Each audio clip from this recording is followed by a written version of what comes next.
Just want to do a mic check. Can everybody hear me okay? You could just say yes in the chat. Just want to do a mic check. Just want to do a mic check. Can everybody hear me okay? You could just say yes in the chat. Just want to do a mic check. Just want to do a mic check. Can everybody hear me okay? You could just say yes in the chat.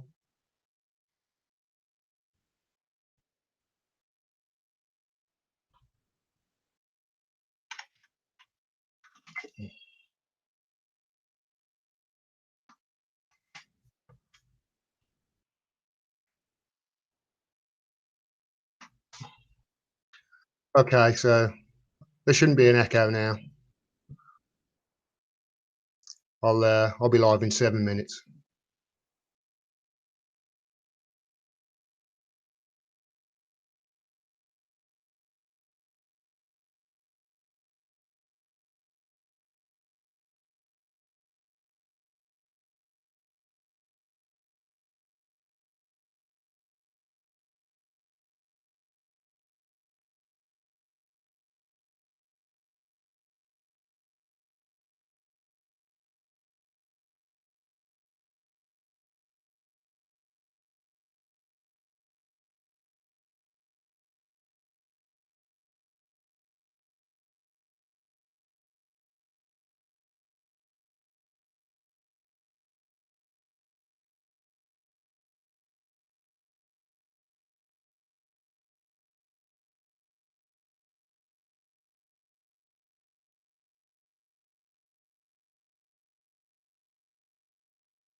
3, 2, 1. Boom, and we're live.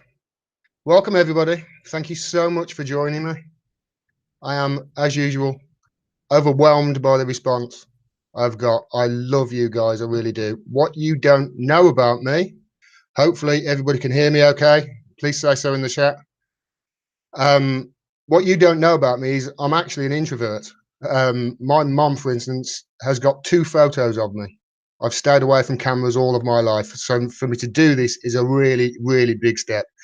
It's different when you're recording videos, because when I record the videos, I have to obviously put them into some software, and then I'll put the pictures up here next to me, and I can obviously edit them, and any mistakes I make, which doesn't happen very often, they're usually a slip of the tongue, but I can always edit them out. So for me to go live, there's no do-overs, and that's really making me nervous. So as you can see, I'm probably sweating my ass off here. I've also been pissing like a racehorse for the last hour. I've been so nervous. Unfortunately, that's where the similarity ends. I've got 2 stories I want to cover in this live stream. And as I've said in the chat before, I've got no super chat function because I'm still not monetized by YouTube. So if anybody does want to send a donation, please send it via the PayPal link down there, and add a note to it if you want to ask a question or a comment there for me to read out. I'll get to those first, and then at the end of the stream, I'll jump into the chat and take a few questions. So hopefully everything's going to go okay. I am not the most technically minded person in the world, so I think I've sorted this out through Google Hangouts rather. If not, sorry, I'm dumb. So what I want to get to first, before actually I jump into the stories, I want to show you something, because I saw this about half an hour ago, and this is from the Hill. Clinton to receive prestigious award from Harvard for her transformative impact on society. It's great, isn't it? Just noticed that somebody said that I'm whited out, so I'm just going to turn off one of the lights.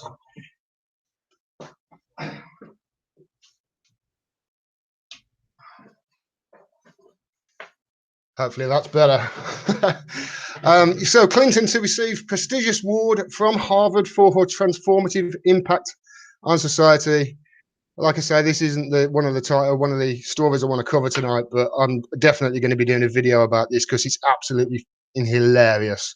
Transformative impact. I'm assuming that she means, or that they mean, they've given her an award for transforming the party of FDR into a fucking laughing stock. But I'll read the article and have a video on it tomorrow. But that is hilarious. Is everything okay now? Am I not whited out? It's probably a little bit dark. I need to get some professional lighting in here. Yeah, I'm not too happy with that, but it'll have to do, I'm afraid. It's either that or the white out. So the first story I want to cover is the royal wedding, which was yesterday. I'm not a big fan of the royal family. I didn't watch the wedding. I think there was a lot of hullabaloo about nothing. Here's 3 things that I would have rather done than watch the royal wedding. Nail my penis to a burning building, lock myself in a room with James Blunt's You're Beautiful playing at full blast on a loop for an entire week, and have angry sex with a syphilitic koala bear. And I really, really mean that. I was doing everything I possibly could to avoid watching this absolute debacle. It was terrible. It really was. My mum loved it though. Now, before I do this video, I want to preface by saying I actually like the guy. I like Harry. He's probably my favourite royal. He's the sort of guy. I have something called a beer test, where I look at somebody and say, would I like to have a beer with them? For instance, I would have a beer with people I don't agree with, such as Alex Jones. I think that would be a hoot. The guy's an absolute nutcase. It would be hilarious. But I wouldn't have a beer with Ben Shapiro because I'd probably want to smack him in the mouth within 5 minutes. With Harry, I definitely would have a beer with him. He seems like a pretty cool guy. But I'm not a big family of, not a big fan of the royal family. I think it's an archaic system which needs to go. And one of the reasons it needs to go, in my opinion, is the cost. Because I just want to show you this. This is from the Associated Press. Queen Elizabeth II is to receive an increase in the official funding she receives each year. Now, this was from last year, so this is talking about this year's figures. Buckingham Palace said Tuesday the sovereign grant will be £82.2 million. That's over $100 million dollars each year, an increase of more than £6 million. So that has actually gone up this year. The increase is derived from a formula based on financial performance of the Crown Estate, which has extensive real estate holdings throughout Britain. Alan Reid, keeper of the Privy Purse, said the newly released accounts show that the royal family cost each taxpayer 65 pence a year. Now, I've heard that argument before. The argument I saw was it was 73 pence. I'm really not sure about this lighting. Does seem very, very dark. Is it better like this or when it was white?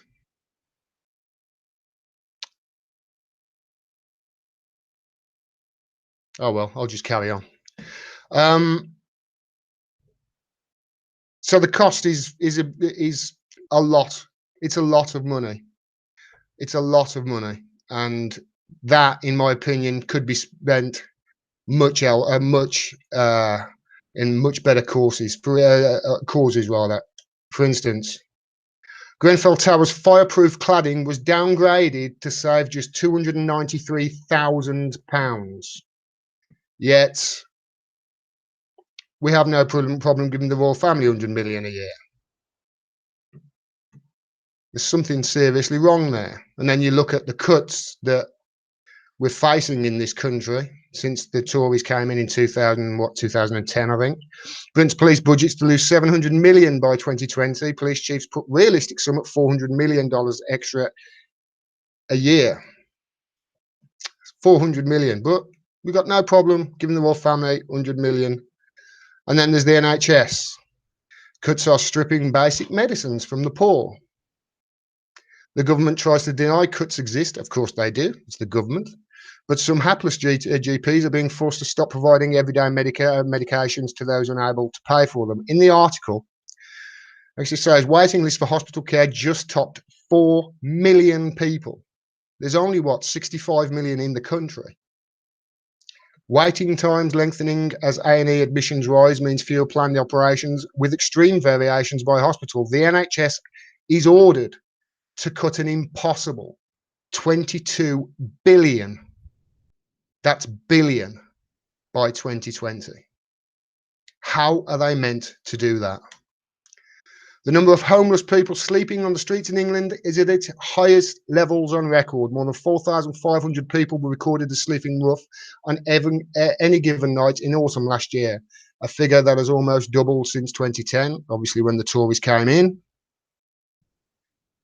Yet we've got no problem giving the royal family $100 million a year.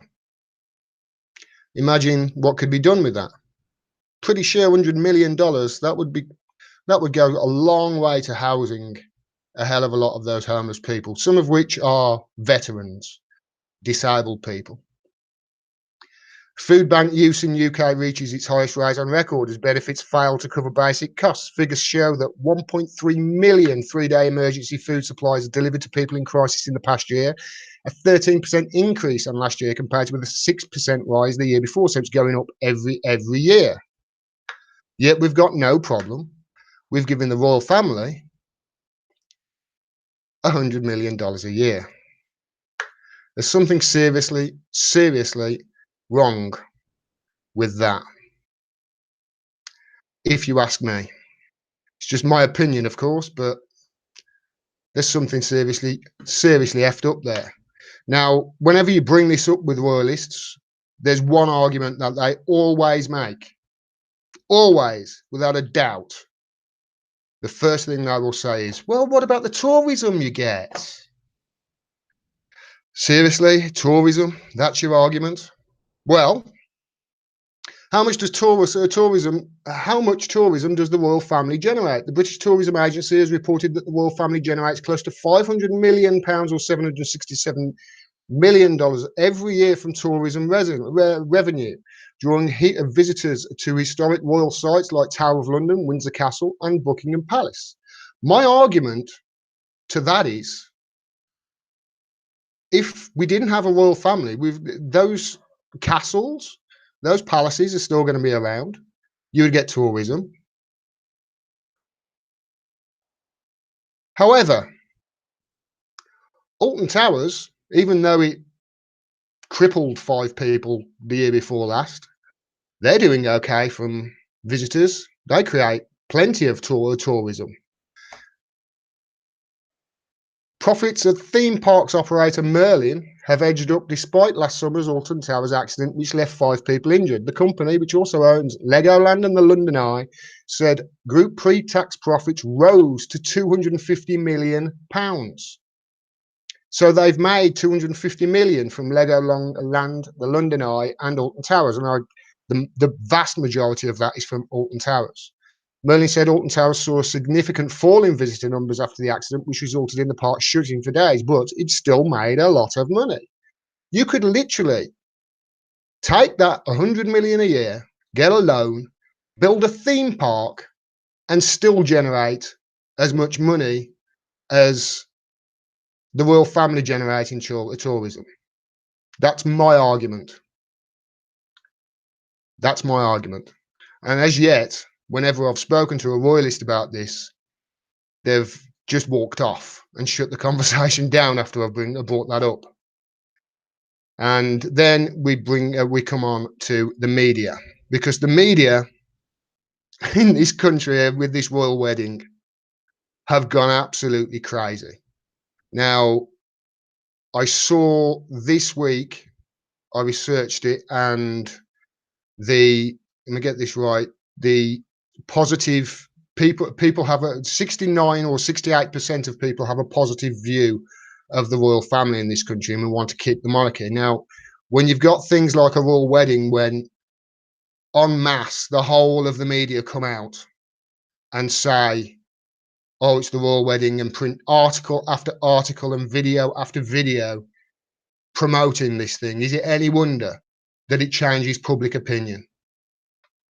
It's manufacturing consent, if you ask me. And the BBC, in the 7 days prior to this royal wedding, went absolutely overboard. Anybody who went on the BBC website in the last 10 days will know the top story 95% of the time was the royal wedding. And this was the time frame that 60 people were slaughtered in Gaza. And that was the trending story for about 3 hours. And then it was back, feature story, something about the royal family. They,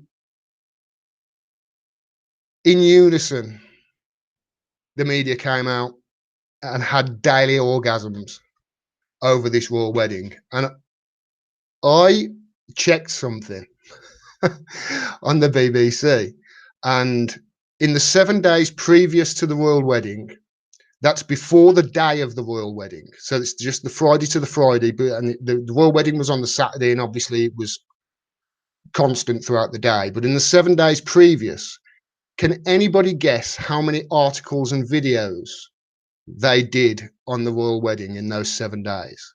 Just have a guess. I mean, I would have thought 20 was a lot, maybe 30, 50.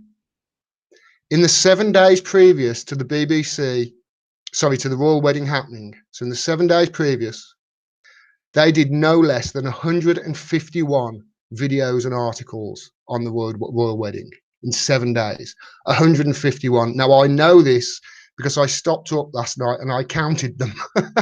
There were 82 full articles and 69 videos, and that's without the fact that they also had a ticker with the countdown to the royal wedding and obviously updates and tweets and all that sort of thing. If you were to add those in, it would be well over 1,000.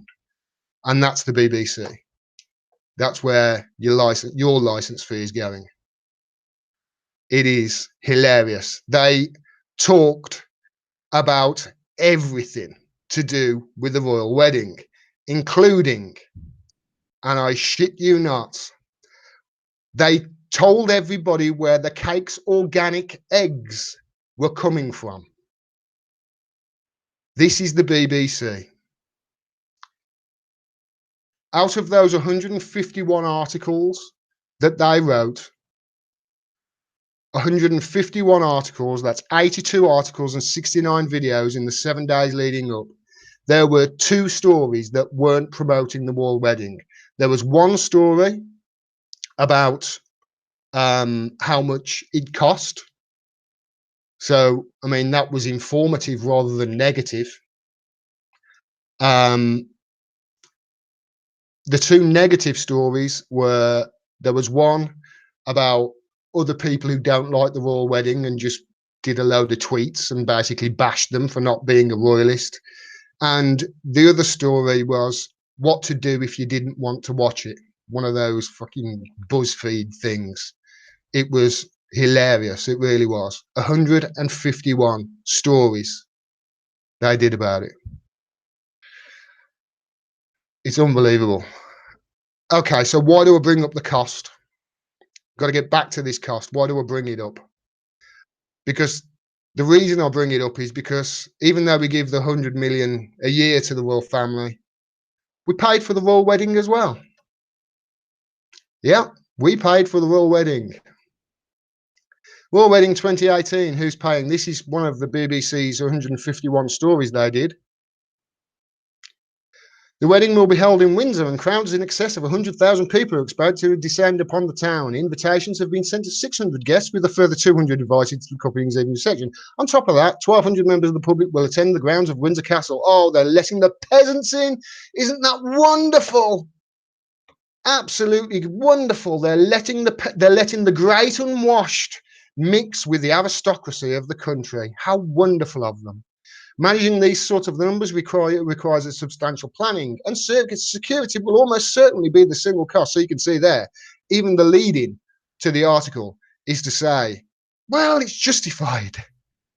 But in the article, buried in the article, and this is very near the bottom, talk about burying the lead, the Home Office wouldn't comment when Reality Check contacted it, saying revealing policing costs would compromise national security.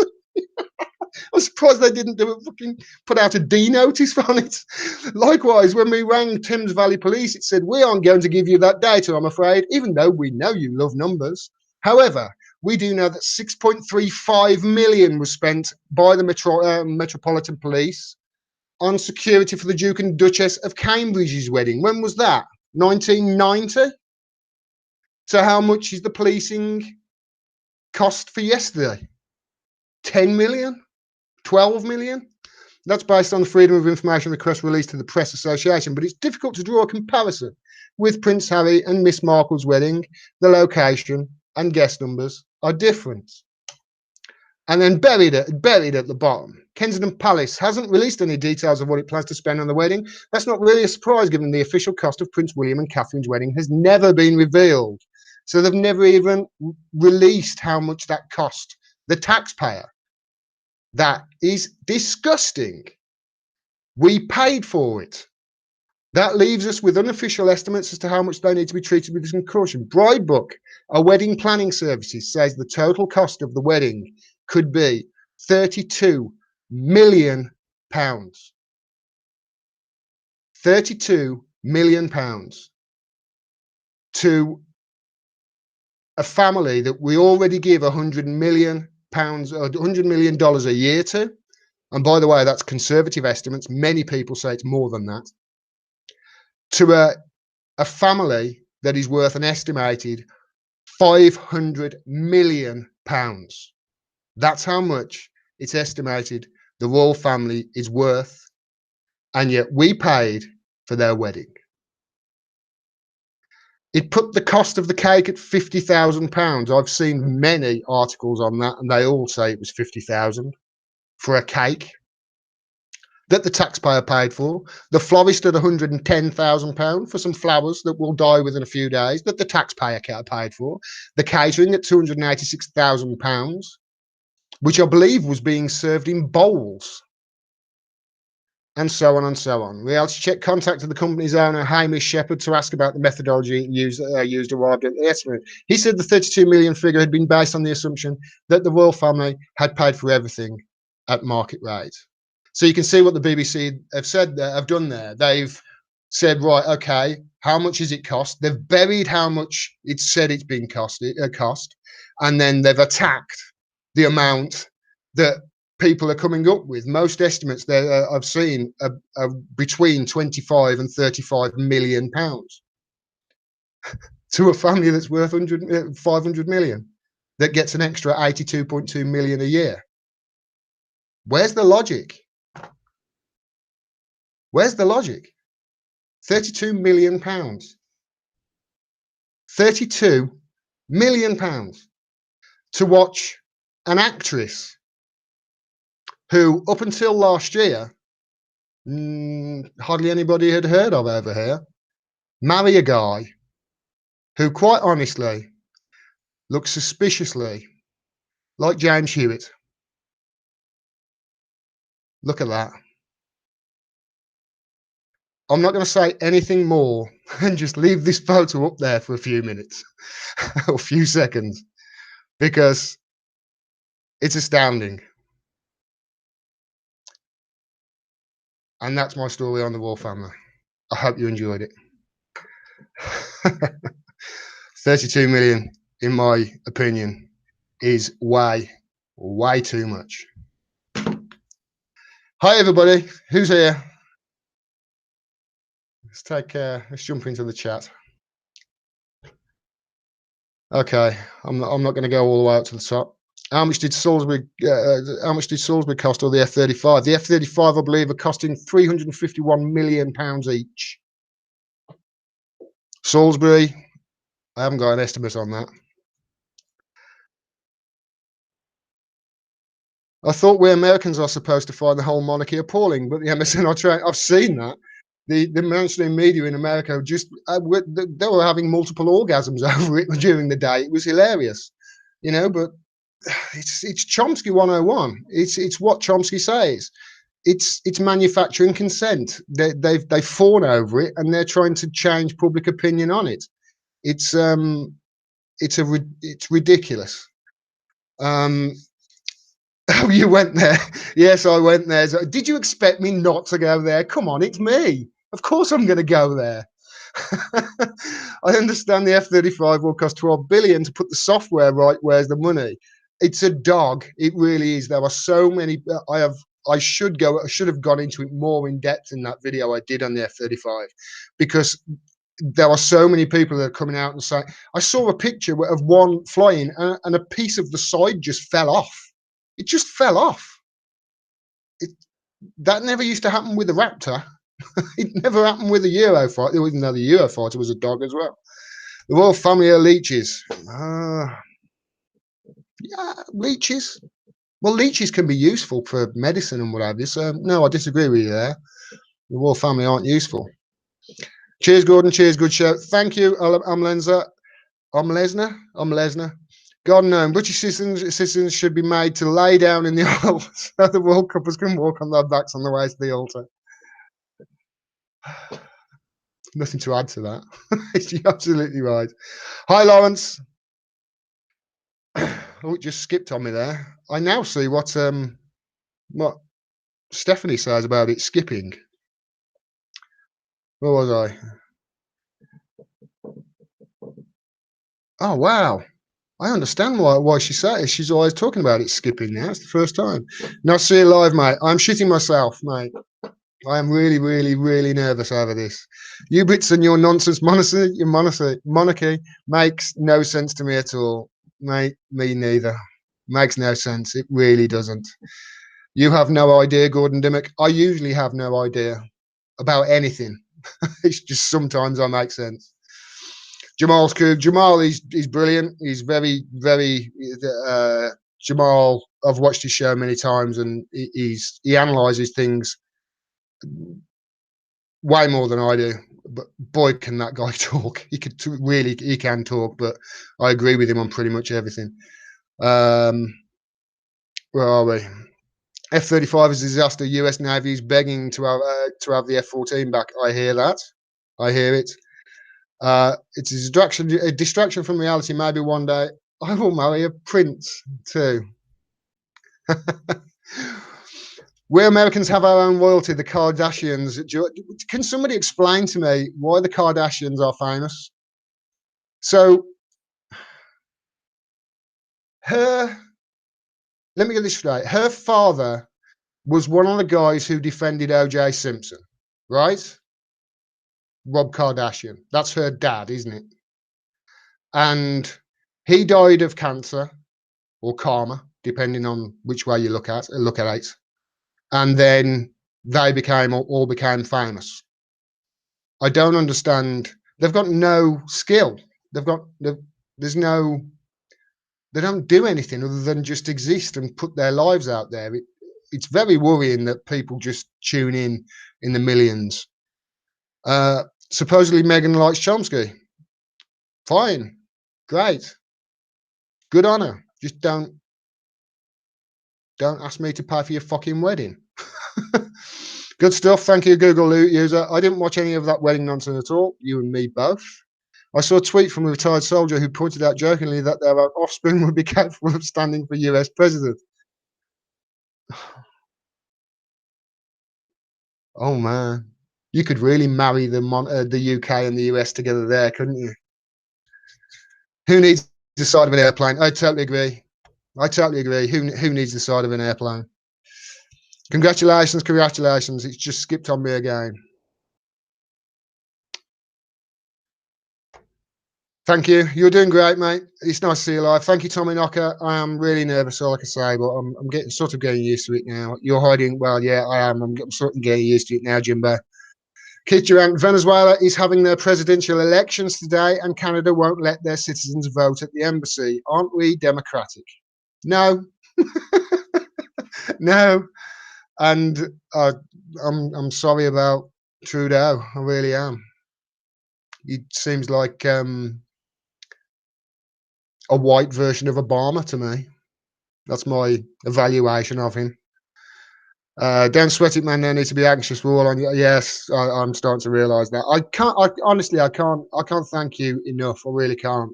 Like I say, when the first video I made was because Trump had made a tweet about the NHS, and he was trying to use the fact that the nurses were marching in London to get the government to fund our NHS properly. He used that to propagandise the American public, and that pissed me off. Excuse me. And so I just went on and I just recorded something on my phone and uploaded it.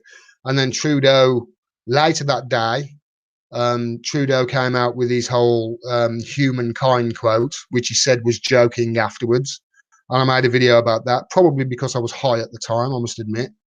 And the next day I made the video about TYT just because I could see thousands, I mean, literally thousands of people were thinking the same as me. I could see it on Facebook because I was a member of a lot of Facebook groups at that time, just to try and spread my website articles to it.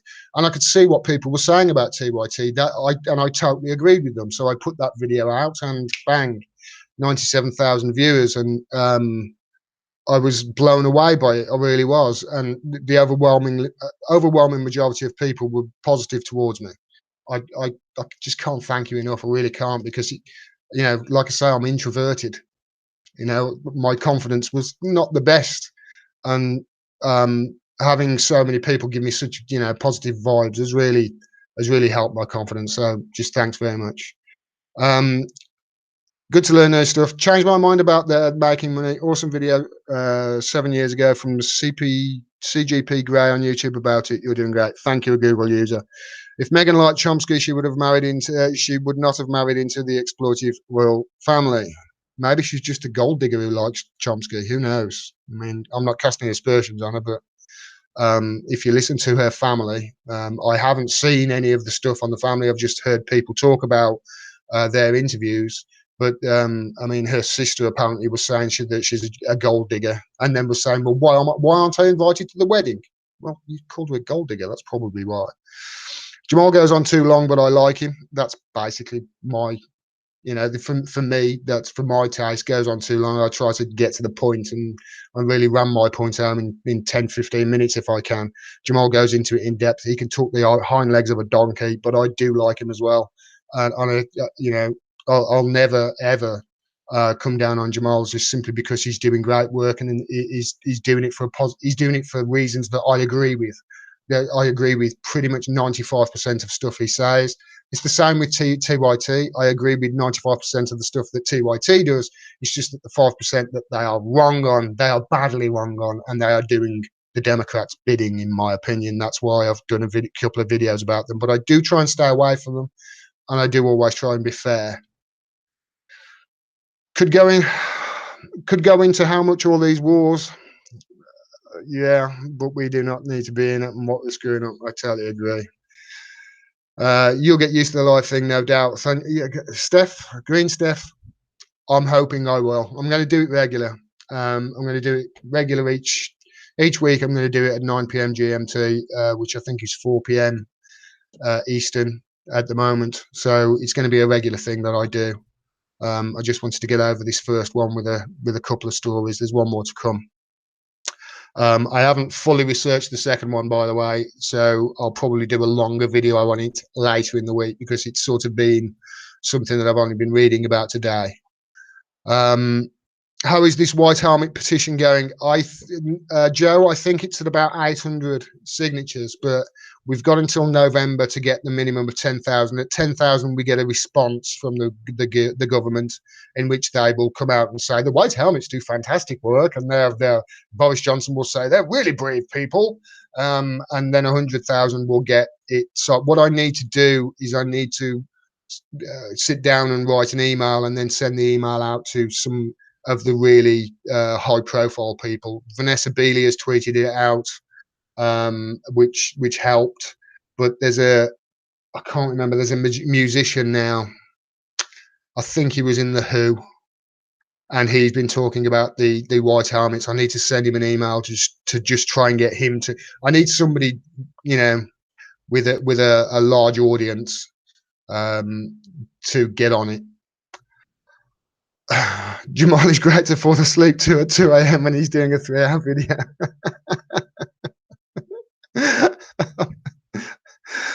I said you have no idea. I said you have no idea. In part of how the USA they are trying to recreate a royal family. You know what? I wouldn't put it past them. I really wouldn't. I wouldn't put it past them.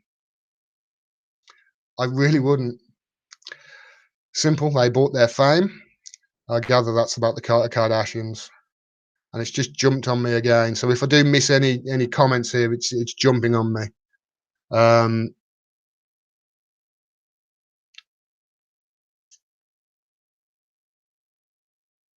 Okay, I'm back.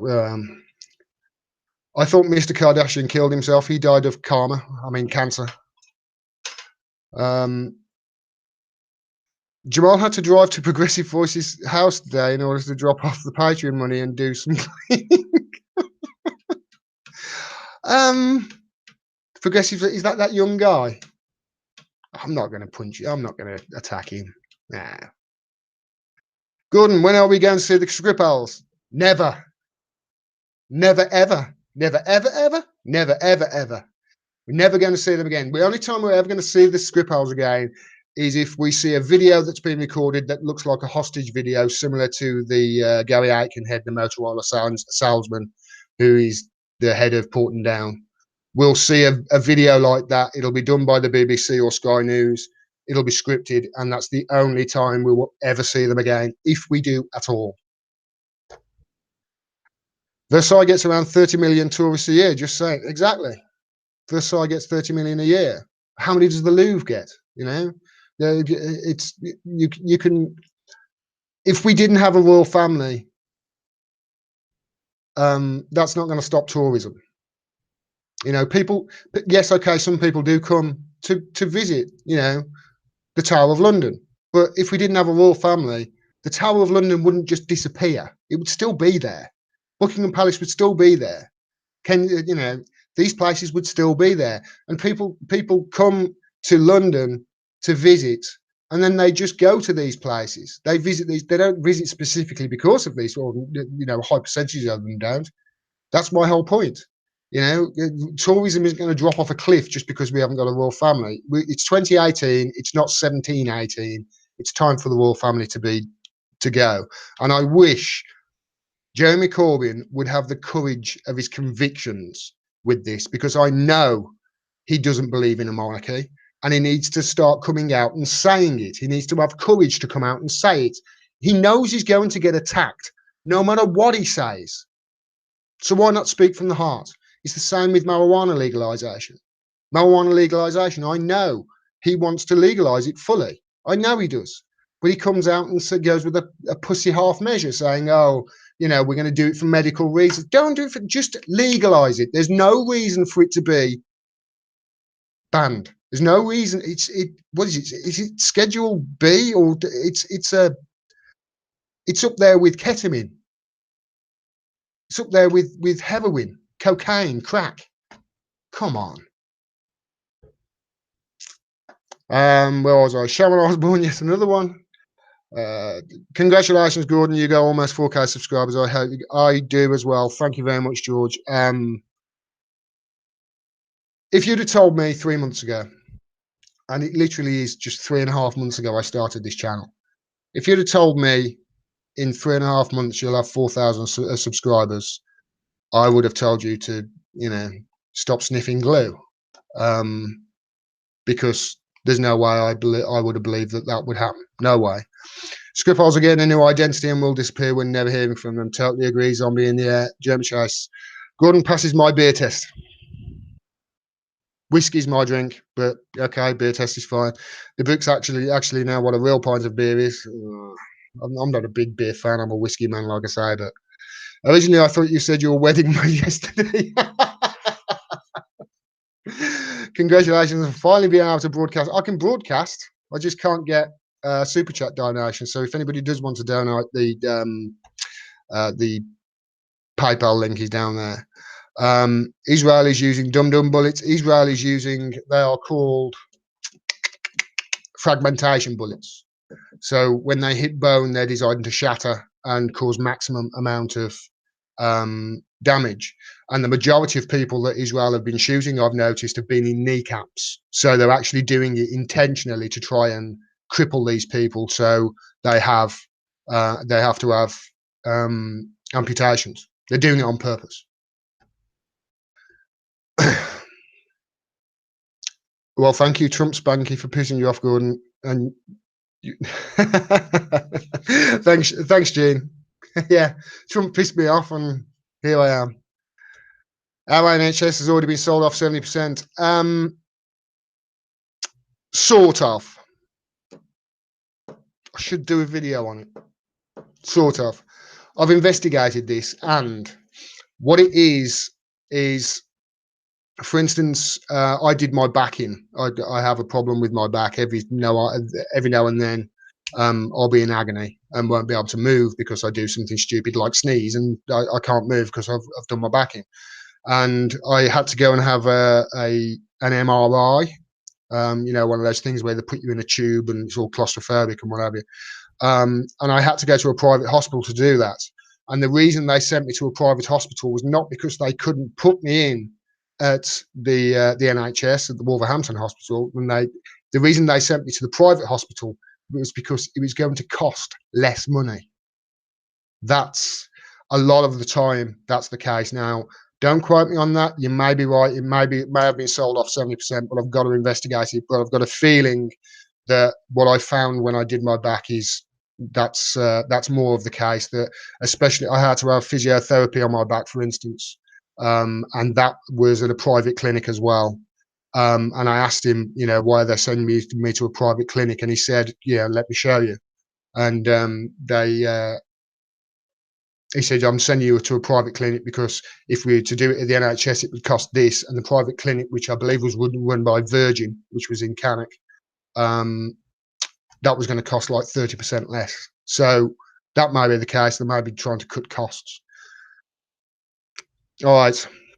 Okay, I've been talking for a good few minutes. If I don't get get to anybody, I'm just going to read the bottom page. Hey, Gordon, do you think NATO will ever be disbanded? Yes, one day, maybe in 20, 30 years when I'm really old and grey, although it's happening. I tell you, tap my offer back. I'm not buying you a pint of whiskey. Nicky, come on. Come on. Wouldn't be the first time I've drank a bottle of whiskey, a pint of whiskey, by the way. Single malt, yes, Glenfiddich. Excuse me. Yes, has a name for the shoot to cripple policy, but I can't remember it. Shoot to cripple sounds good. I don't think you need another. I've been smoking since '68. Honest, I don't keep people. Friggin' idiots make it illegal to enjoy my couch more. Yeah, exactly. It's the police.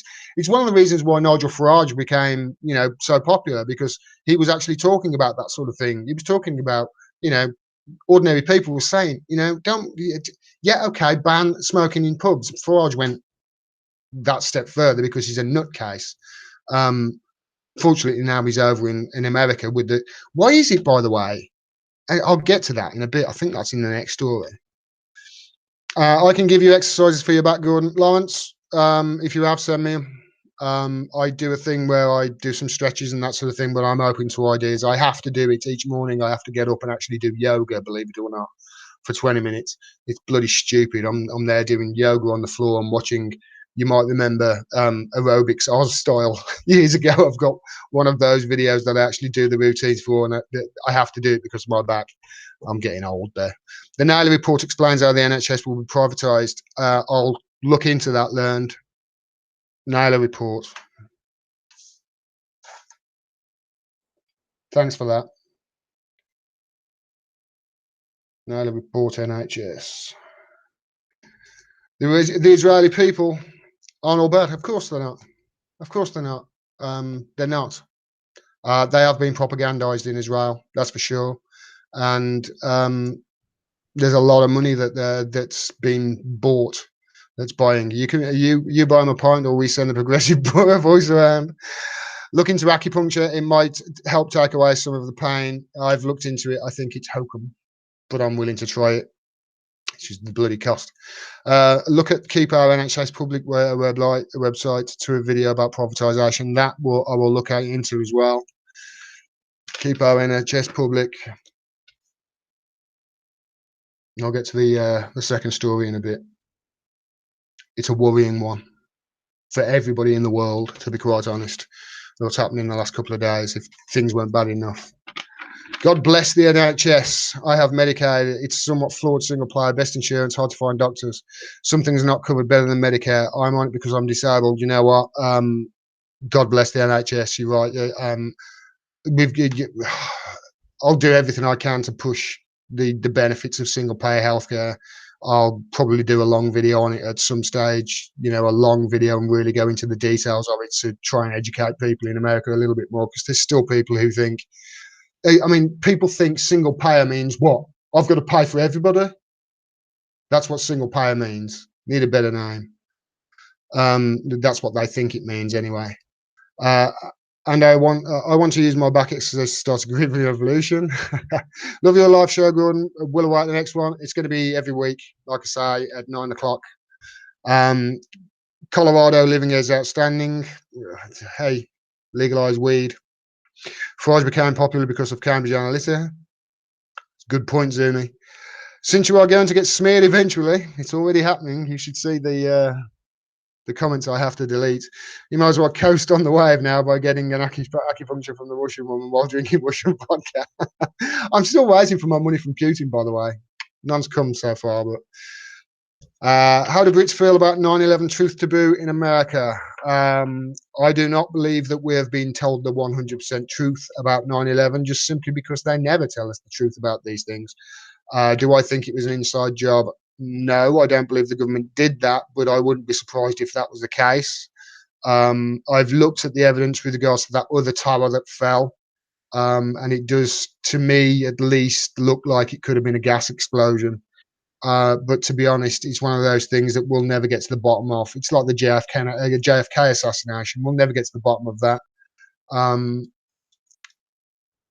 I don't believe Lee Harvey Oswald shot JFK, for instance. But if I was to say that, they'll, CNN would call me a conspiracy theorist. But hey, I think strange all of their youth must go through basic military training in Israel. If you're absolutely correct, a Google user, they do. Even the girl who won Eurovision last week, she has got pictures of her in the military in Israel. Which they do, which perpetuates the blind support for the IDF. Exactly. The oligarchs wanted to die. The oligarchs just want to carry on living off the backs of everybody else, and fuck the poor. That's basically what the oligarchs want. Cheers, mate. Or should I say cheers, comrade? Cheers, comrade's fine. I don't mind. Right. Okay. I'm going to get into this next story because just minimize this.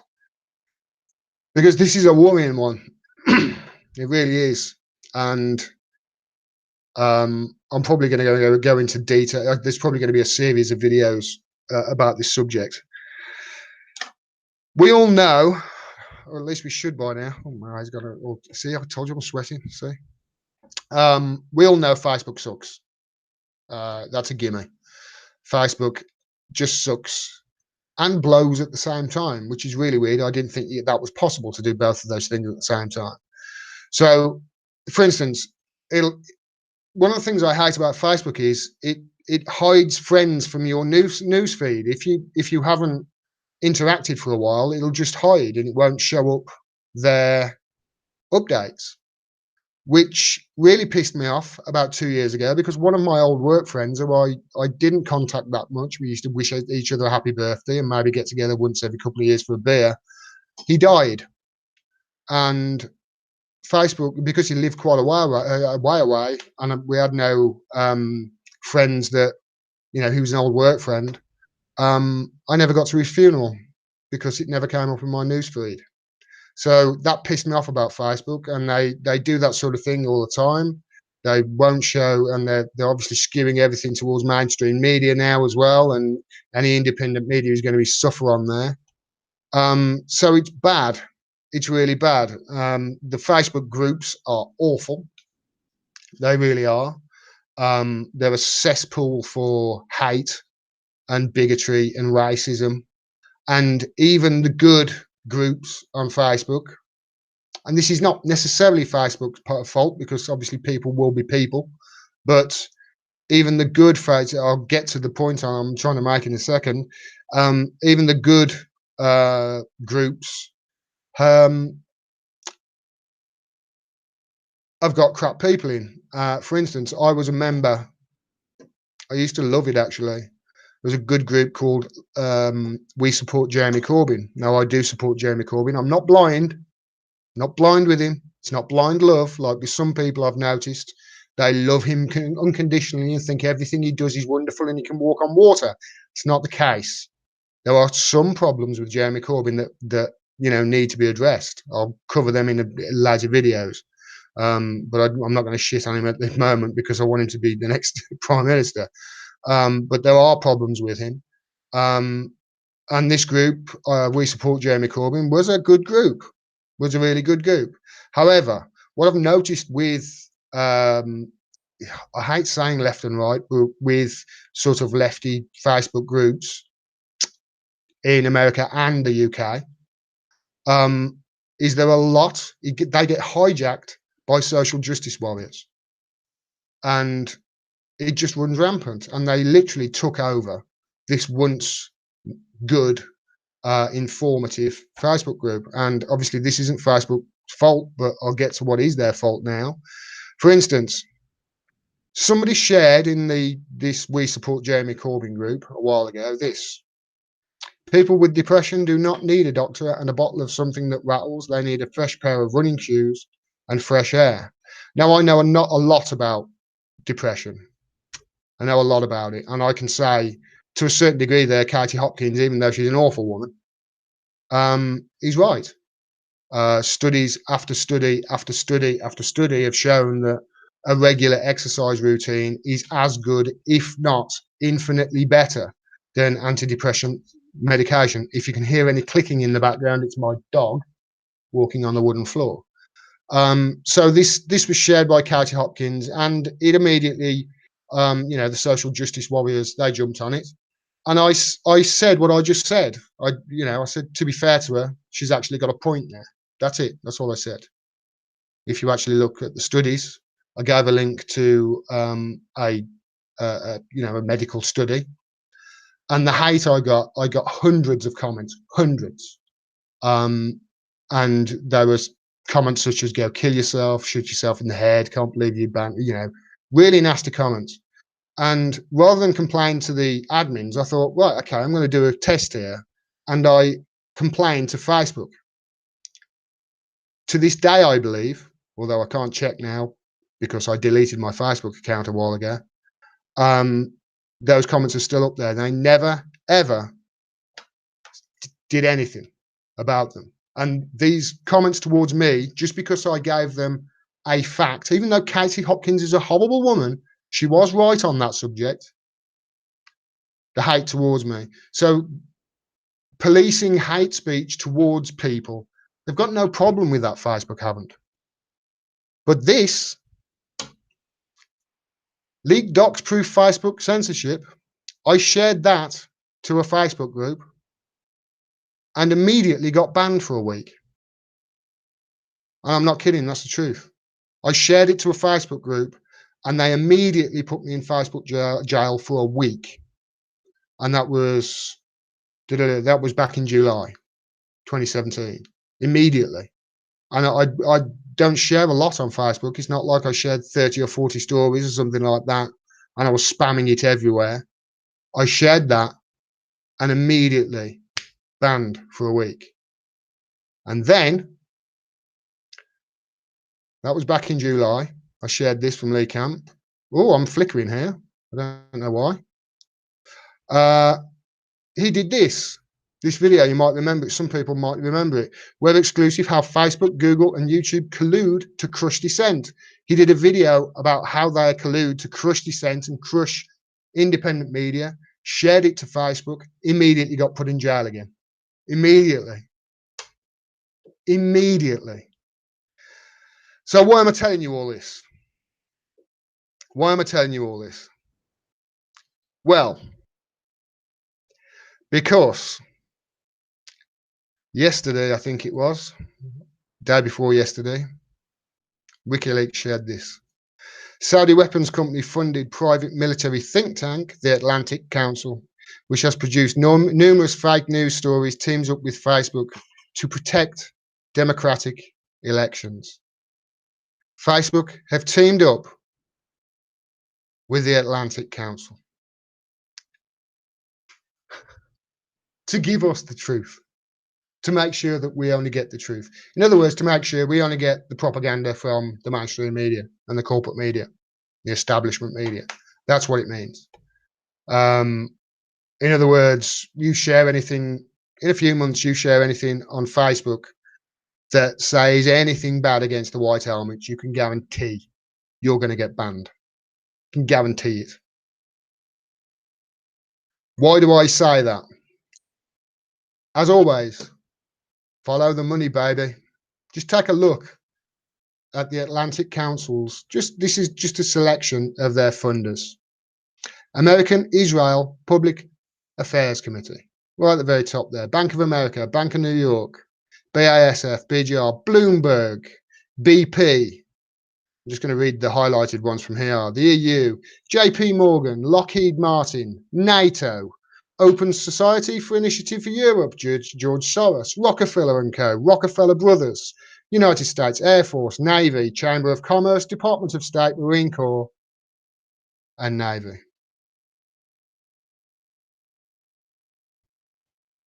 That's who funds the Atlantic Council. Now, do you think that they're going to allow independent voices anymore on Facebook? Don't be daft. It's going to get worse. The censorship on Facebook is going to get worse. Like I say, I deleted my my Facebook account a few weeks ago. I deleted it a few weeks ago because they were doing all these changes, you may remember. and making their terms and conditions easy, and to be able to change your privacy settings. They're not privacy settings. They're just what other people can see. Facebook can still see everything. And I went into them, and even though my privacy settings are massively high, they still had a log of all the phone calls I made, the durations of the phone calls, all the text messages that I've had for a 12-month period. And then I went over to Twitter, and lo and behold, there was Facebook. I think they call it F8, that conference, and there was Zuckerberg on stage saying, "We're launching dating." Launching dating, not content with getting all your financial information, all the information of where you've been and where you've checked into, not content with your address, your phone number, your birthday, not content with all the phone calls, where you call people from, all the text messages, not content with all that information, not content with tracking whatever you do when you are on Facebook and then go elsewhere on the internet, not content with all that. They now want to know who you're fucking. It's a joke, and they have teamed up with the Atlantic Council. Let me just give you an example. These are just a couple of examples. Like I say, I'm going to do a longer video on this in the week. I'm going to really research the crap out of this, because this Atlantic Council is fucking dodgy. It really is. But you may remember, this is the Atlantic Council that outed Citizen Halo, who's a grandmother from Finland, as a Russian bot and a Russian troll. The guy who did it was a guy called Ben Nimmo, who's extremely dodgy. Extremely dodgy. Ben Nimmo is the guy. Here he is. Looks like Ian56789. This is the guy that went after Ian and got his account closed. So Ian had to prove to Twitter that he was a real person. Didn't matter that Ian proved to Twitter he was a real person. And then Ben Nimmo came back, hey, attack the critic rather than engaging with what I had to say. What he had to say was, hey, Ian's a bot. And then Ian obviously came out and went on Sky News to prove he wasn't. That is who Facebook have teamed up with. So it's going to get worse, not better. The social media police are going to get worse. The Atlantic Council, you've seen who funds them. You've seen what type of people they are. You've seen the mistakes they make. And not only have they made those mistakes in outing those 3 people, that's just 3 instances I found. I'm sure there's many more. Not only have they come out and outed these 3 people and got it totally wrong, they haven't apologized to any of them. They haven't come out and apologized for their mistake and said, "Oh, sorry about that. We got it wrong. Sorry, sorry we got this wrong, and all the news and the press, pounded you and you had death threats because of it. I'm really sorry about this. We got it wrong." No, none of that. That's who the Atlantic Council are. You may remember, I said 3 cases, didn't I? You may remember Syrian Girl was another one. Syrian Girl, also called Partisan Girl, you may notice there she's got a blue tick. She's verified on Twitter. She's verified as a real person. And the Atlantic Council called her a Russian bot. What chance have they got of getting it right and getting news right and what's newsworthy and what's real and what's fake if they can't tell the difference between a real person who is verified on Twitter and a fucking bot? They wouldn't even, they probably don't even know what a bot is. They probably haven't even got a clue. Is it any wonder, with funding from these people, with funding from those organisations, that the Atlantic Council is going after activists, not just on the left, by the way, on the right as well? I'm sure of it. Is it any wonder they're going after independent media and activists when they are funded by those organisations? Just as you guys say in the comments all the time, follow the money. Just follow the money. This is a clear case of the foxes guarding the henhouse, in my opinion. And the fact this is happening, it makes me think that, hey, I'm glad I deleted Facebook. There's no fucking way I'm ever logging back into that piece of shit again. Whenever I, and guys, I suggest you do this as well. Don't use Google. Don't use Google. Use DuckDuckGo. Get yourself a Tor browser. Understand how to use Tor. I may even, in fact, there's no may about it. I am going to do videos on how to use Tor and how to use Onion and how to use DuckDuckGo and how to protect your privacy and make sure that Google is always going to be able to track you, especially if you use YouTube and their services. But you've got to stay as far away from them as possible, because Big Brother is a bad thing. Just read George Orwell. It's a bad, bad thing. And this is how they do it. So will Facebook, if they're teaming up with the people like the Atlantic Council and the people who, God, my hair's, see, I'm sweating my ass off, and the people who fund them, is it going to get better or worse? Well, think about it this way. Okay, Zuckerberg, this is going back when he just started Facebook up. This is a real, I'm not sure why this is flickering. I'm hoping that it's not flickering for you guys. Okay, there you go. This is Zuckerberg, a real conversation that Zuckerberg had. I've checked this and he did say this. Okay, this is not fake. If it ends up being fake, I'm going to be so embarrassed, but I do believe he said this. So this is back when he was just starting it up and he'd just stolen the idea off those two guys, those two brothers who looked like they were from some bloody boat race in Oxford. Yeah, so if you ever need info about anyone at Harvard, just ask. I have over 4,000 emails, pictures, addresses, SNS. What? How do you manage that one? People just submitted it. I don't know why. They trust me. Dumb fucks. That was when he was a college kid and had no money. You tell me, is it more or less likely he's going to be more of an evil bastard now? Now he's worth billions of dollars. You tell me. That's what he was like when he was broke. Now he's got billions of dollars. Oh, Facebook is a pile of shit. It really is. And I had a page with thousands of subscribers for one of my websites, Life on Gagged. They had thousands of subscribers, and I used to post to it and then post from that into groups and then get an audience that way. And then all of a sudden they changed the algorithm and your page did not show up in anybody's newsfeed. They just changed it. And it made Facebook pages basically useless.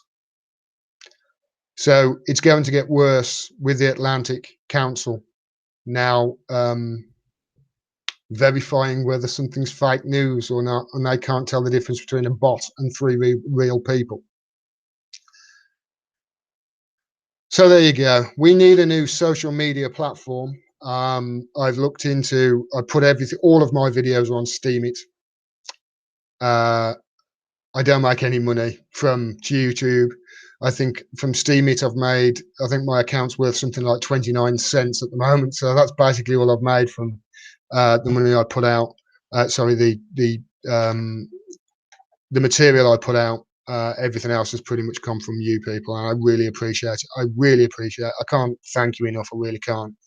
I'm totally in awe of the response I've got. So there's also mines as well, I believe, which I'll have to look into. I haven't looked into too much, and that's it. That's basically what I talked about. Like I say, I will do a longer video on the Atlantic Council because they're dodgy. There you go. If you got any questions, guys, now's the time to ask them. Ask them in the chat. I'm not going to scroll up because otherwise I'll miss everything. But please ask me the questions and I'll answer them as best as I can. Please do that, share good. And I never use Google. I have my location stuff. You don't use Gmail, etc. But I can tell you, yeah. I mean, if you ever go shopping on the internet and you'll go over to Facebook or something like that, you will no doubt say you've gone on Amazon for socks. You're going to see ads for socks all over the place, no matter where you visit. But if you do that via Tor. That does not happen. There's also something that you can have with Tor. You can use it with Firefox. If you're using anything, I mean, I have to use Google to actually use Google Hangouts. I have to use Google Chrome because it doesn't work through Firefox. It's a bit glitchy. But other than that, I never use Google Chrome. I never use Internet Explorer, none of it. I always only use Firefox, and obviously the Tor is, it's a Firefox browser, Onion is. So I'll do a video on that, definitely. I'm not 100% au fait with it myself, but it's something that we'll need to understand. It's not actually as difficult as people make out. Gordon, you will have support from people that are looking for a voice. I'm starting to believe that, Lawrence. You know, like I say, I'm overwhelmed. I never expected it. I expected when I put my videos out, maybe 100 people to see it in a 6-month period. I didn't expect it to, you know, I think it's something like 250,000 views now. I've got. So can anyone suggest a good alternative to Gmail, please? Yes. Buy your own domain. Buy your own domain. Just get a cheap domain. If you want, I will do a video on how to set that up as well. Buy your own domain and have your own email going through that. That's why I do. Like I say, my email is gordon@gordondimmack.com, and all my, I've got, you know, because it's a domain, I've got like probably 100 emails set up on that. I could do as many emails as I want just through that one domain. So that would be my advice. And this is skipped like mad. Either that or I've just had about 100 comments coming. Tor is funded by the CIA. Do not use it. Check out the facts. The Onion browser is funded by America. That's something I'm like, ooh, they claim it let people in your career. I'm going to check that, Zuni. I'm going to check that. That's worrying. Tor is funded by the CIA. I'm going to check that out. Acosta goes off 400 of the earth plant trees. We need to plant hemp where we are. You need to plant hemp everywhere. I read something about hemp. Hemp was actually one of the reasons hemp was made illegal and marijuana was made illegal was because it was a rival to cotton, and it's like way stronger than cotton, more washable, more durable, all that sort of thing. It's more breathable, it's warmer. And that's one of the reasons. That's probably another video I'm going to do. Man, I've had about 4 or 5 ideas for other videos since I did that. I never joined into the Facebook thing after the exodus from MySpace. I decided to just let it all go. Learned. You made the best decision. You really did. I use a Kosia too. I don't know what a Kosia is. Kosia goes to the far end of the. I don't know what that is. May I suggest using Linux, Ubuntu, Kubuntu, or Mint and Brave? Well, that's something else I'll check out. Yes, please do that, Show Gordon. I never use Google. I have my, okay, I'm back where I was. This keeps jumping. I'm really sorry about this, guys. Proton Mail, that's something I don't know about, but yeah, okay. Need an access from YouTube too. Absolutely. You know, the great thing about YouTube is there's a massive audience there and people can watch it through the TV and their Xbox and all that sort of thing. And that's great, you know, the amount of reach there, but they've dialed it back. They've reined it in, you know. You listen to people, other progressives out there, and people on the right as well. It's not just the people on, you know, progressives. It's people on the right as well. Now, people on the right, I don't agree with a lot of what they say, but they're entitled to say it as long as they're not. As long as they're not inciting violence towards people, then I don't care what they say. Really, I'll just call it out for the ridiculousness that it is. I don't have Facebook. I don't shop online. They know lots from personal conversations. Yeah, that's a good idea. Just, you know, keep off Facebook. How does Steam it work? It's all to do with blockchain. Learned, and that's another video I'm going to do because, to be honest, I don't understand how blockchain works, and somebody can probably explain it better than me in the chat. But if I'm correct in my thinking of what blockchain is, if blockchain actually becomes viable, the whole economy of the fucking world is useless.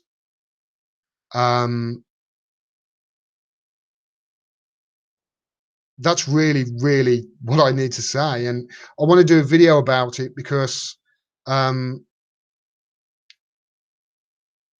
you know how Bernie came out with his jobs plan a few weeks ago, and he was slammed. And Joe Rogan went on a bit. He was in a.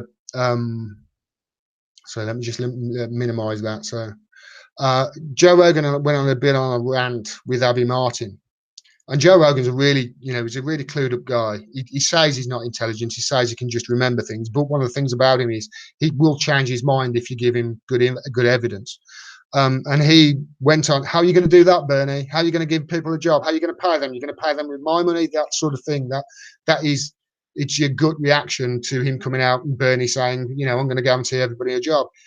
If I'm right, blockchain will allow that to happen, because blockchain creates money and creates the economy based on what people do and the output that people do and how active people are. So I've got to look into it more, but that's how Steam it works. I believe that's how mines work as well. And that's something I've got to look into. So yeah, that's how Steam it works and blockchain works. Let's go back to the chat. Okay, and pull dollars out of the stock market. Yes, I did see Lee Camp. By the way, guys, if you are not subscribed to Redacted Tonight by Lee Camp, do it.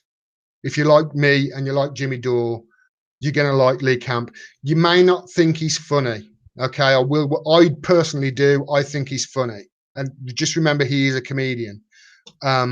But he had tackled some really good issues, and his research is absolutely top notch. For instance, $21 trillion of unexplained forced spending since 2000 in the Department of Defense, War Department of America. 21 trillion. Did you see that on MSNBC and CNN and Fox?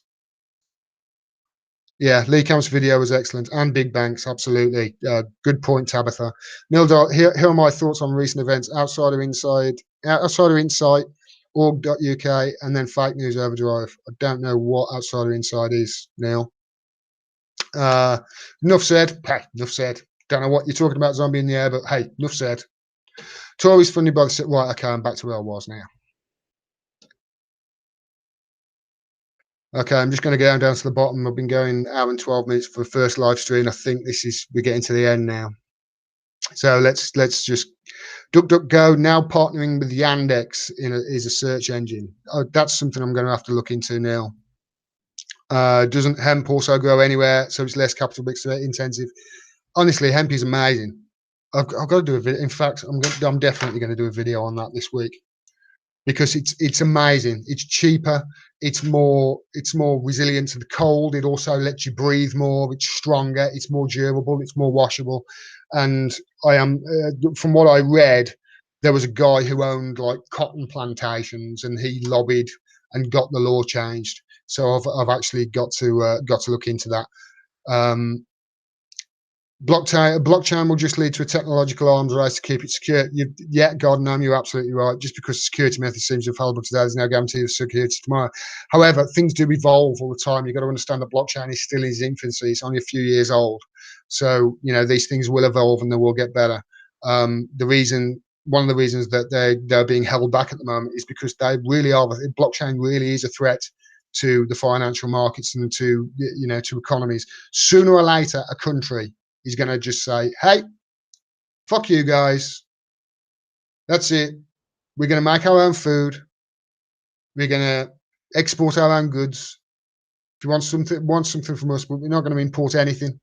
We're going to be totally self-sufficient, and we're going to run on this blockchain and this totally different. Sooner or later, that is going to happen. Sooner or later. And I personally believe it's going to be a South American country to do it first. And when it does, you can bet your ass that the US military will be knocking on the door very, very quickly. Venom, love Lee Camp. Yeah, I do too. Already lost my Steam password, Chris Foster. Frederick, Redacted Tonight said I'm good, definitely. Lee Camp and Jimmy Dore are awesome. Yes, Jimmy's just, he's my hero. He really is. Blockchain is a decentralized ledger which cannot be changed. It can be verified and used for purchase authenticity or certain things, as they are not being not tampered for very cool. Like I say, I've got to really investigate it more, a Google user, because I don't know everything about it. It's just I'm starting to understand it, and when I do, I'll make a more in-depth video about it. Redacted tonight. We're on top of the Cambridge Analytica. Good. Did you see that, by the way? Was it 2 years they were talking about Cambridge Analytica, and then next thing you know, CNN breaking news. It's like breaking news. I saw the Lee Camp was doing this 2 years ago. It was insane. It really was. Stupid, but that's the mainstream media for you. We need blockchain for voting. Not sure how that would work, but that would get people to vote for sure. Forgotten. I gather that's the password that you've forgotten as well. Okay. Lee's voice is an acquired taste. Yeah, exactly. That's what I meant. That's what I meant. Google. It is an acquired taste, and his method of portraying him and his jokes, it is an acquired taste. However, his content is brilliant. Nobody can argue that. And the things he talks about are excellent. I think he's brilliant. I think he's hilarious. Some of the things he says are brilliant. Even the way he starts his show makes me laugh every time, where Americans in America talking about America are labeled Russian agents. It's hilarious. So yeah. Lee Camp did a video about the stock market being a Ponzi scheme. That's exactly what the stock market is. It's exactly what it is. I've been saying it for years.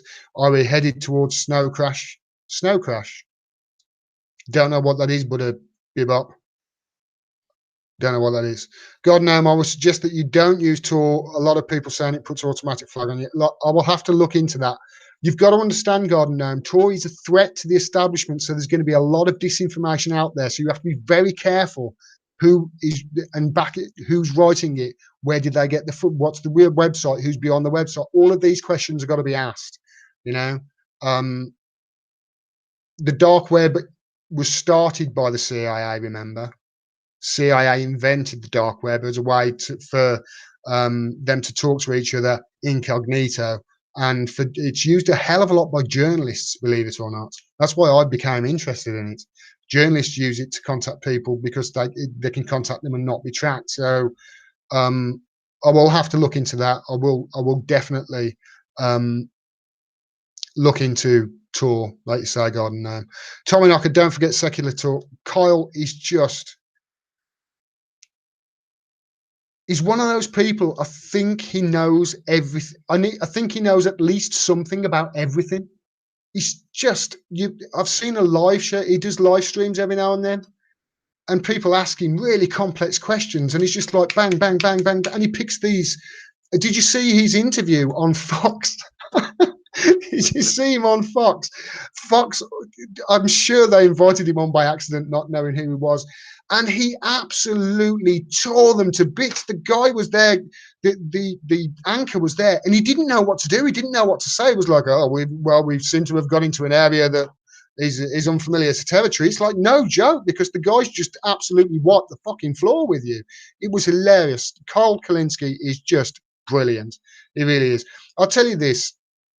Before the 2016 election, I was pretty much as clued up as any CNN or MSNBC user. I knew very little. I remember having an argument with, well, not an argument, a conversation with my friend in America, because she was going to vote for Jill Stein. I'm like, what? I didn't understand it.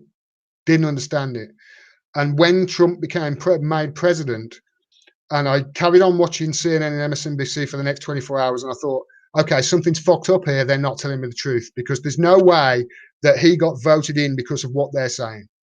And I typed into a search engine, independent online media. And from there, I found the Young Turks. And from there, I went from there straight over to Carl Kalinske. Within an hour of watching Carl Kalinske videos, I understood more about why Donald Trump was elected than the previous, I don't know, years of watching CNN and MSNBC. He's that good. I watch every Redacted Tonight Show. I do too. I also love RT. With RT, you just got to understand that if they're talking about Russia, you've got to take it with a pinch of salt. But if they're talking about America or they're talking about the UK, then the chances are it's going to be true. But that's the same with any state media. If don't read the BBC if you want the truth about British foreign policy. Don't listen to CNN and MSNBC if you want the truth about American policy. However, if you want the truth about other things, then they're a more reliable source. It's really weird, but I do like RT2. Blockchain won't let you cheat the market. Exactly. Zuni, the major thing you need to look at into the USA funding for the Onion browser. Please check it out. I will check it out. I will check it out. I promise you. I know the CIA started the dark web, so but I will check it out. Like I say, it is something that we need to do more just to stop these motherfuckers tracking us. That really is terrible. Gene, could Edward Snowden teach an online course on all technological protection issues? Asking, please. I haven't got his number. I'm sure I haven't got his number. Yeah, sorry. I would. The guy's right. Edward Snowden showed it all. Okay, I'll look into that. Don't forget about Mike Figueiredo. Who could forget about Mike Figueiredo? He's another one. There were a few that I instantly found. There was the Young Turks, like I say. There was Secular Talk, Jimmy Dore, obviously. Mike Figueiredo was the next one. There's also a Canadian guy called the Rational National, who's excellent. And I also found David Patman at the time, and now I would suggest, yeah, okay. David talks a lot about Donald Trump, shall we say. I'll just leave it like that. Don't forget about Mike Figueiredo. I've cleared that. Okay, this just jumped on me, so I'm going to go straight down to the bottom. I actually just saw. Okay, it just jumped on me, so sorry, guys. Blockchain basics, by the way. Don't know what that means, Jimbo.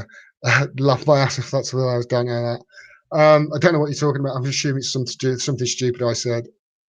Okay, so I'm just going to quickly scan down here because like I say, it just jumped on me. So Jimmy and Leo, my very faves. Mocky, you're absolutely right. Jimmy is just, you know what I love about Jimmy the most? If you watch him for 10 seconds, you can instantly know what he's feeling at that time. He's one of those guys who wears his heart on his sleeve. For instance, last night, I watched his live stream last night. As soon as I saw him, I thought he's in pain. When he was a few months ago when he was arguing with TYT, as soon as I saw him, he's angry, he's sad, he's happy. You know where you stand with people like Jimmy. That's why I like him so much. And obviously he's passionate and he's fucking funny. God, he's funny.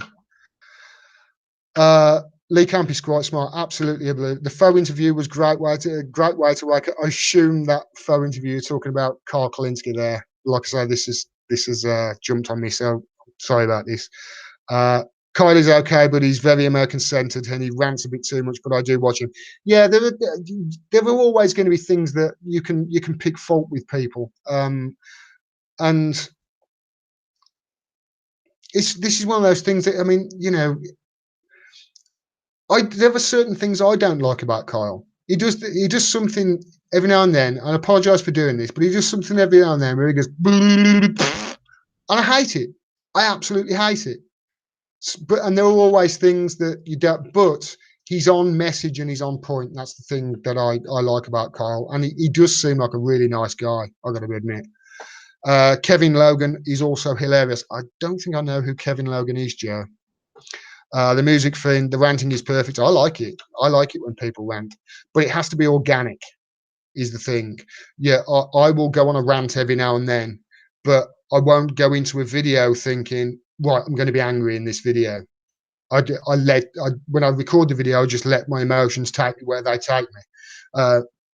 Ordinarily, there's a story I see and I know I'm going to be angry about it just because it's a really angry thing to get worked up about.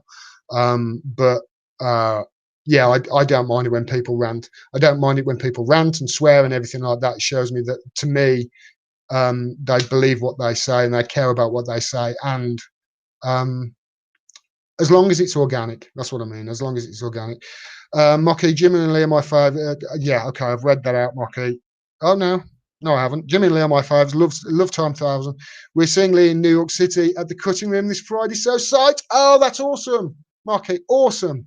You can hang out with him. I believe you can go up to him and have a chat with him and what have you. So if you do, hey, send him my regards, because I think the guy's awesome. I really do. Kyle was wrong on Syria, but he later admitted it. That's another thing I like about Kyle. When he's wrong, he's got no problem with saying, okay, I was wrong.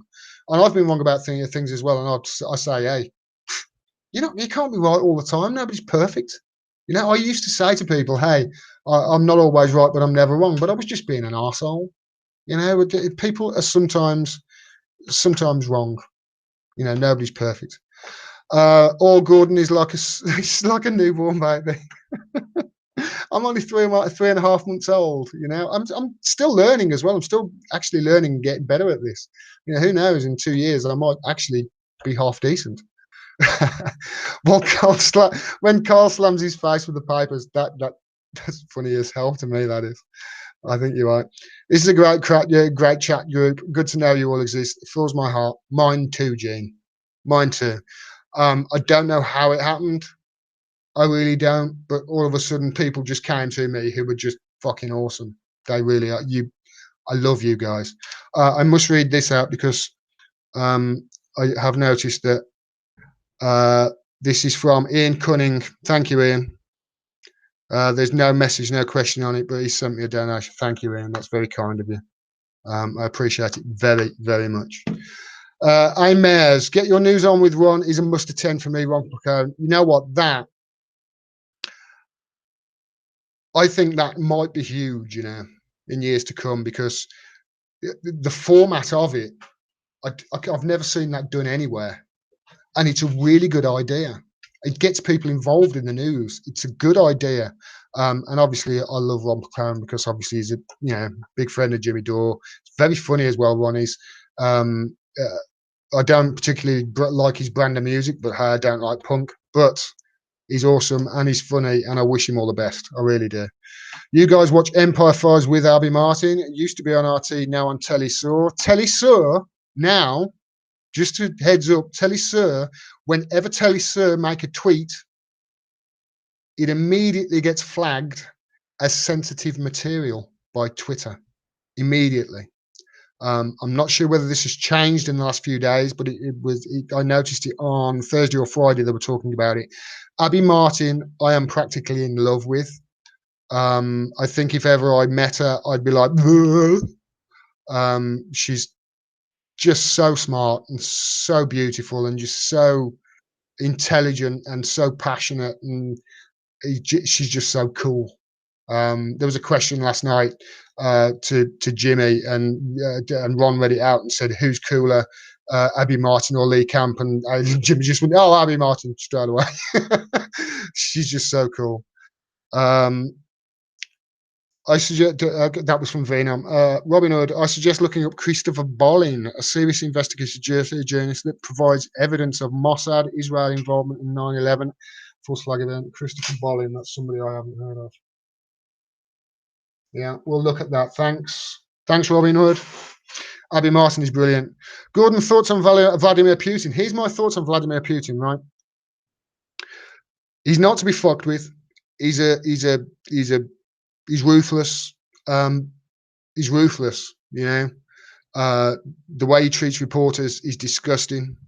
But that is no different to the 76% of dictatorships around the world that we support, or whatever the figure is.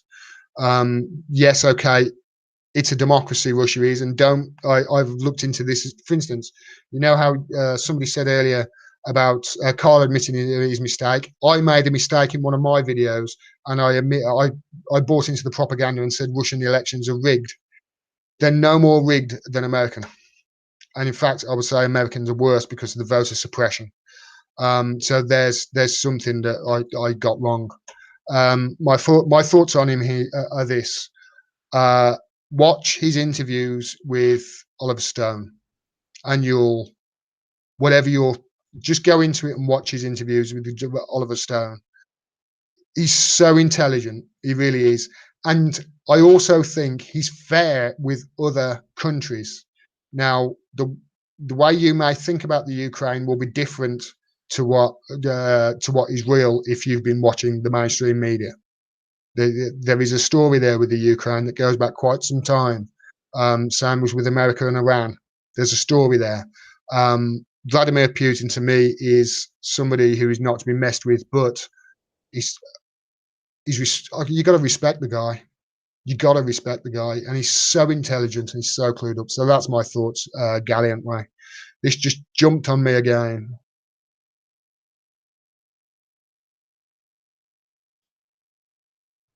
Let me just find it. Sorry about this. Shit. Yeah, it's just jumped on me again, so I'm probably going to miss some questions. Sorry about that. There we go.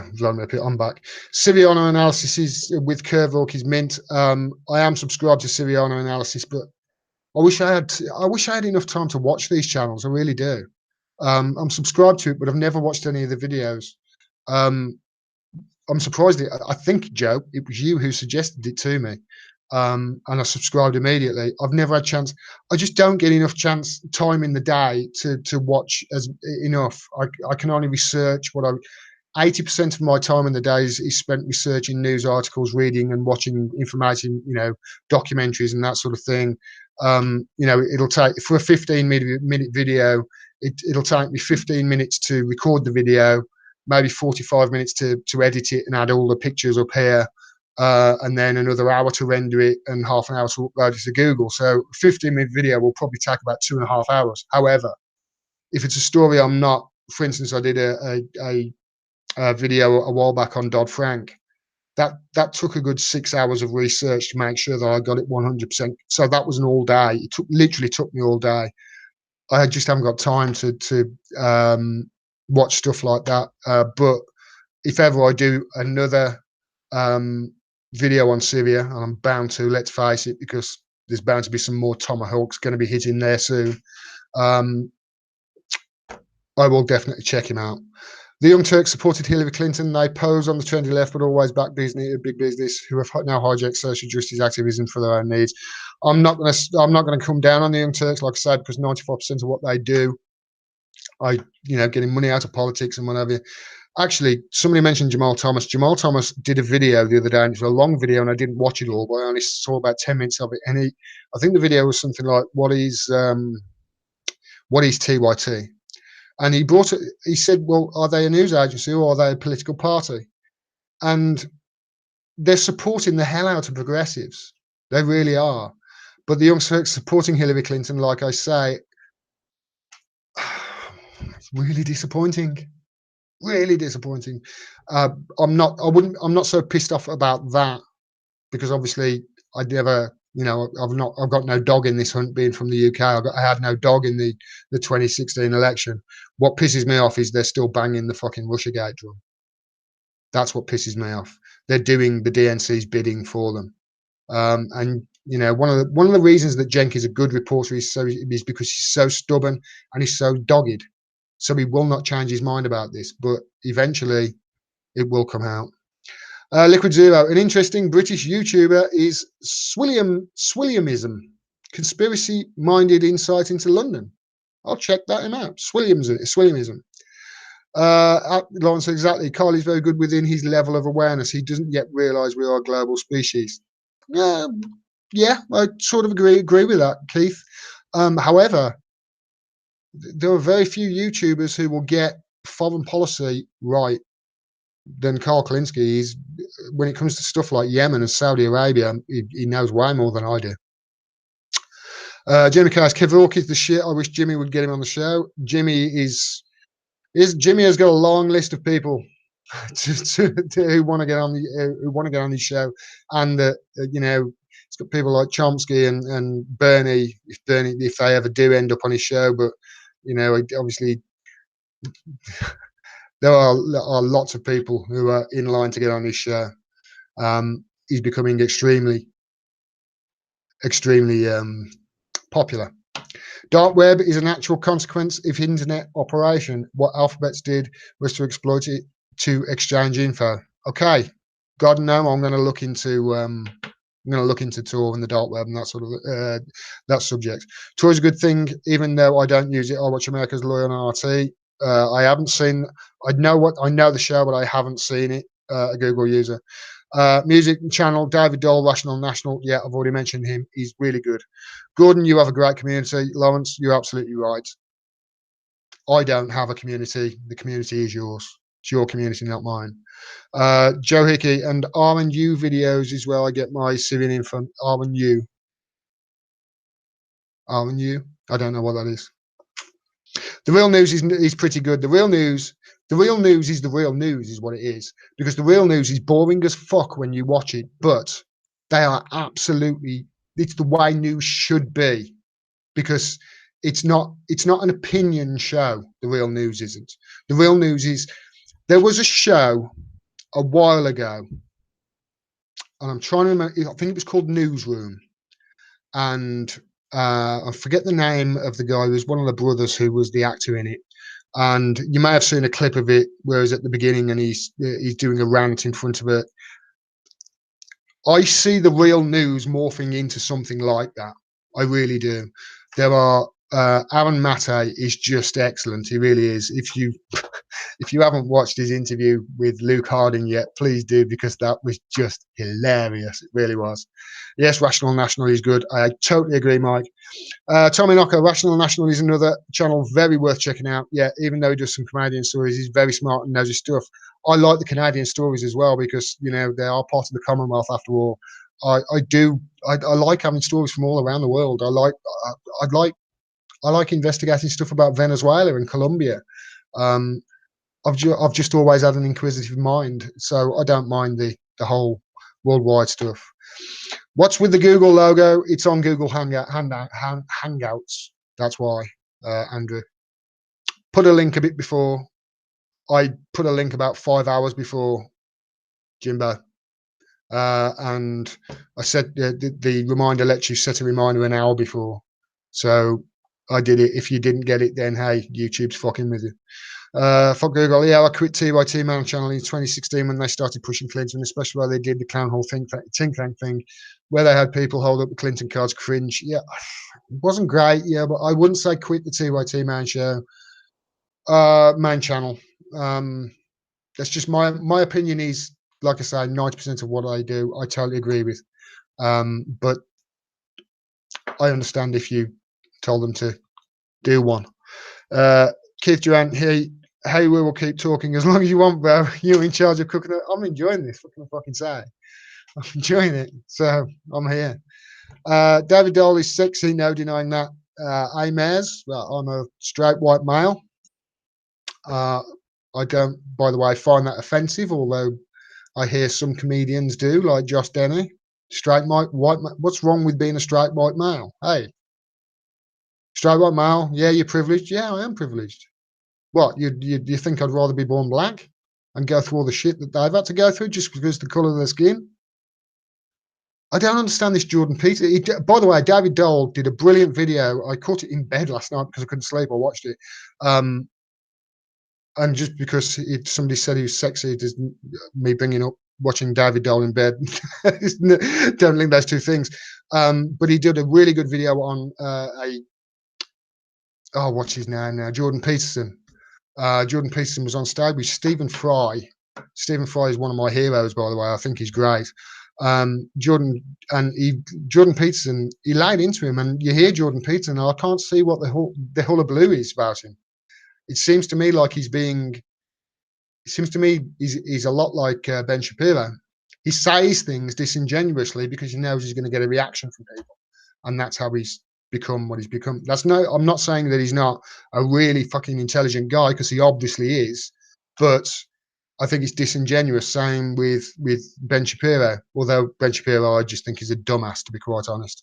He's the king of false equivalence. If you give him a point or give him an argument that is a good one, and he can't argue with it, rather than just be an honest actor, and just say, well, yeah, you've got a point there, like Cenk would. If you made a point to him that was good, Cenk would do that. Say what you want about Cenk, but Ben Shapiro would just do it. false equivalence, create a straw man or ad hominem attack, whatever. And I don't like him. I just don't. Jimmy's rants leave me in tears sometimes. Oh, he's just the best, man. He's just the best. You're right. I mean, yeah. Jimmy doesn't pick sides and actually gives a shit about people who are suffering. That's why I like him. Kindred spirits. I think you're the only person in the UK doing these kinds of videos. I think you're right, Nico. There's a guy called JJ who does a podcast called A Up Let's Talk. I was on his podcast a few weeks ago. He's a great guy, but he's married and he's got kids and he's got a job, and he can't put out the level of you can't put in the effort in, because I'm obviously single. I haven't got a family. I haven't got kids. I can put in more time. So yeah, I think maybe I'm onto something in the UK. Hopefully that's the case. Crosstalk on RT, yes. CW, I totally agree. Crosstalk is very good. Yeah, the fart noises, mate. Fucking hell, I must have shitloads of messages here. I thought I was getting to the end of them. Yeah, the fart noises and childish noises, I wouldn't say they're disgusting, they're just annoying for me, but I can understand. Peter Lavelle from RT Crosstalk. Yeah, you're absolutely right, George. HGMO rants off for neo-libs. HGMO rants. Okay. HGMO rants for neo-libs. Yeah, I understand. Yeah, I get it. Good years. I can't understand the childish shit, but I watch Kyle anyway. I had to give him a second chance. He's just awesome, Kyle is. Abby Martin is out of this world. She would have the Nailbob Priest Prize. By the way, guys, something happened to me. I think it was Thursday or Friday. I can't remember. A few weeks ago, I was talking to a friend about the channel. And he said, hey, you never know. One day you might win a Pulitzer. And I'm like, I tell you what, I would rather be retweeted by WikiLeaks or Julian Assange than win a Pulitzer. And I meant that. And that was about 2 weeks ago. And then on Friday, Julian Assange's account promoted one of my videos. I know it's not Julian Assange at the moment because obviously he's locked up in the embassy without contact to the outside world. But the boost it gave me was like, shit, man, I can die a happy man now. I really can. If it was Julian Assange, I think I would have, jizzed. For want of a Kevin Logan's history of the rebel flag is spot on. That's another thing I haven't heard of learned. Kevin Logan did a piece on the royal wedding, and you will love it. Okay, I'll look into that. My pen's just fucked. Kevin Logan, love Crosstalk. Yeah, that's a good one. Smoking a bar with Jimmy is on my bucket list. Not sure whether I ever want to meet him, because they do say never meet your heroes, and he is a hero of mine. But I think if ever the opportunity came out, I would obviously jump at it. Crosstalk is Gordon. You have a great community. Like I say, it's your community. It's our community, mate. It's not mine. Luca, yeah, you're absolutely right. This is fun. Exactly, a really important quality, being able to admit you were being wrong. Exactly, Steph.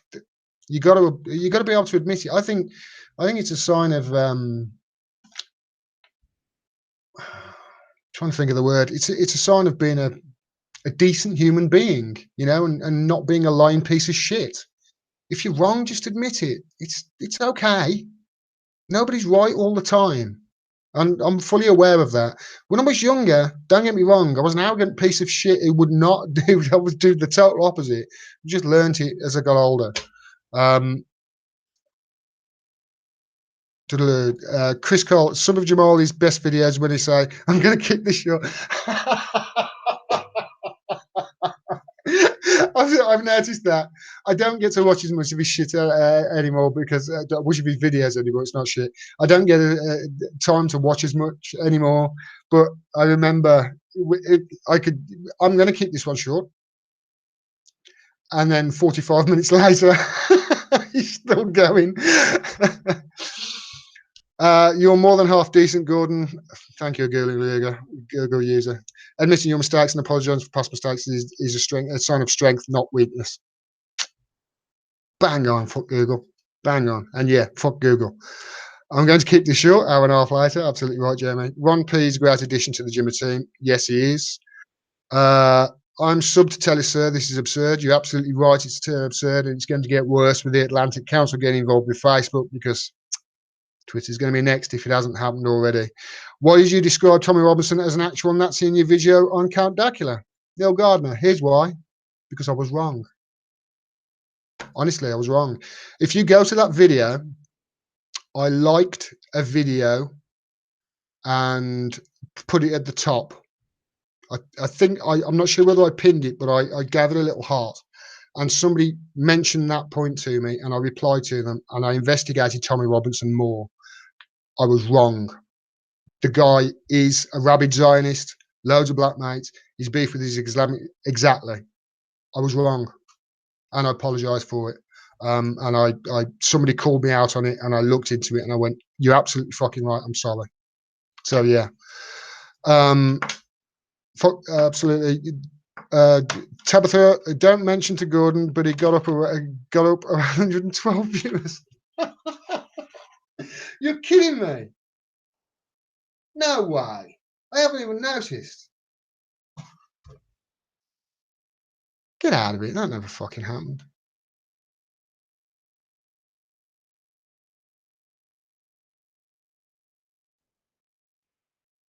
That didn't happen, man. You're pulling my plonker. Shit. 97. Wow, I'm honoured. I'm, it's not made me more nervous or anything, Tabitha. Thanks, man. Stay away from my woman, Gordon. Okay, fuck Google. I will do. Keith Jones, that disgusts me. I've been going to tell her forever. Honestly, it's terrible, man. It's terrible what they did.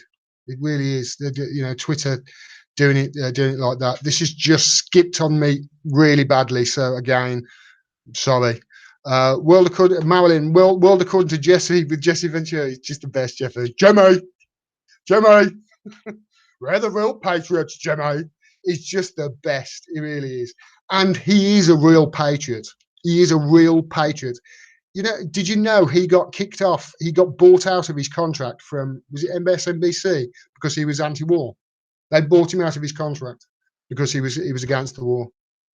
That's Jesse Ventura. He's principled as well. In my opinion, Jordan, this is Gene again. In my opinion, Jordan Peterson is a pseudo-intellectual who loves to be a hurt, misunderstood victim while making about 80,000 monthly followers. Great analogy, Gene. That's my. There's no doubt he's intellectual, he's intelligent, but he used that to create sort of to carve himself a niche that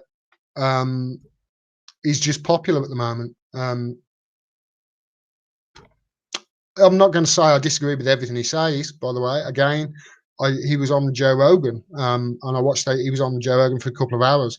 And one of the reasons I keep mentioning Joe Rogan, by the way, one of the reasons I like him is because when you're having an interview with somebody that's 2.5, 3 hours long, there's no fucking hiding. There's no hiding. You find people out in that time. You really do. And with Jordan Peterson, he was like that.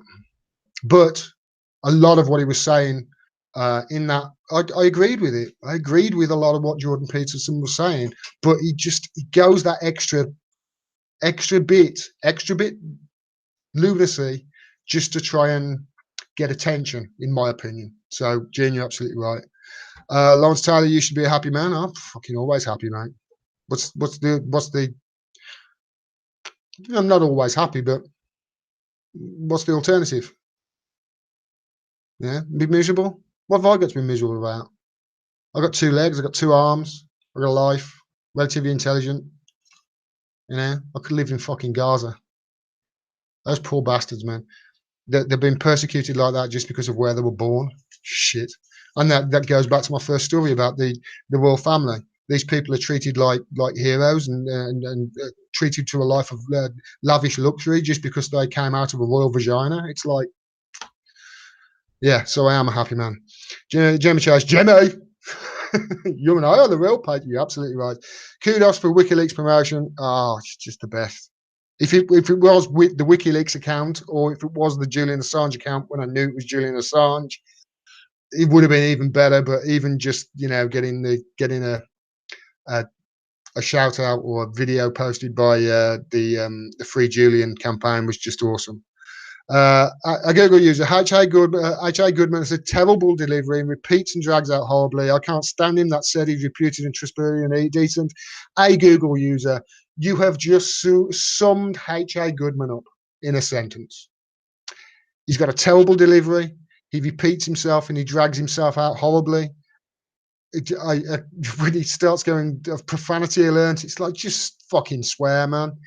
And when he promotes his stuff on Twitter, he does it in all caps, and it's always breaking, and it's always share everywhere, make it viral and what have you. But if you want the truth about the Hillary Clinton, or you want the truth about the fucking the FBI investigation, he's your man. Just don't talk to him about Israel, because we had a we had a conversation on Twitter about Israel last week, because he's on the other side of things, and I disagreed totally with him. But it was one of those situations where I disagreed with him. He said, I understand you disagree with me. Here's my point. And it's like, okay, fair enough. So you can have a different point of view with people and still be on the same side as them, even though he's a Trump supporter. Still agree with a lot of his stuff. We have to be careful not to vilify people who are just right-wing or Trump supporters on everything that they say and do. It happens all too often, especially on social media, and it's got to stop.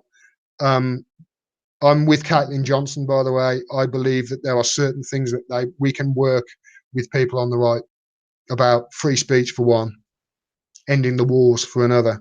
These are really important things. Keith Durant, exactly, Julian followed his conscience and told the truth.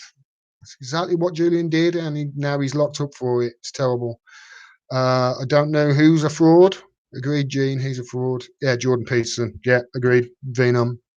Had to stop watching. This is fuck Google. Had to stop watching HA a while ago. His challenge got taken over by Trump humpers, and HA just drove it to the ditch. I don't watch him as much, but whenever I do need to know anything about, he's where I go to.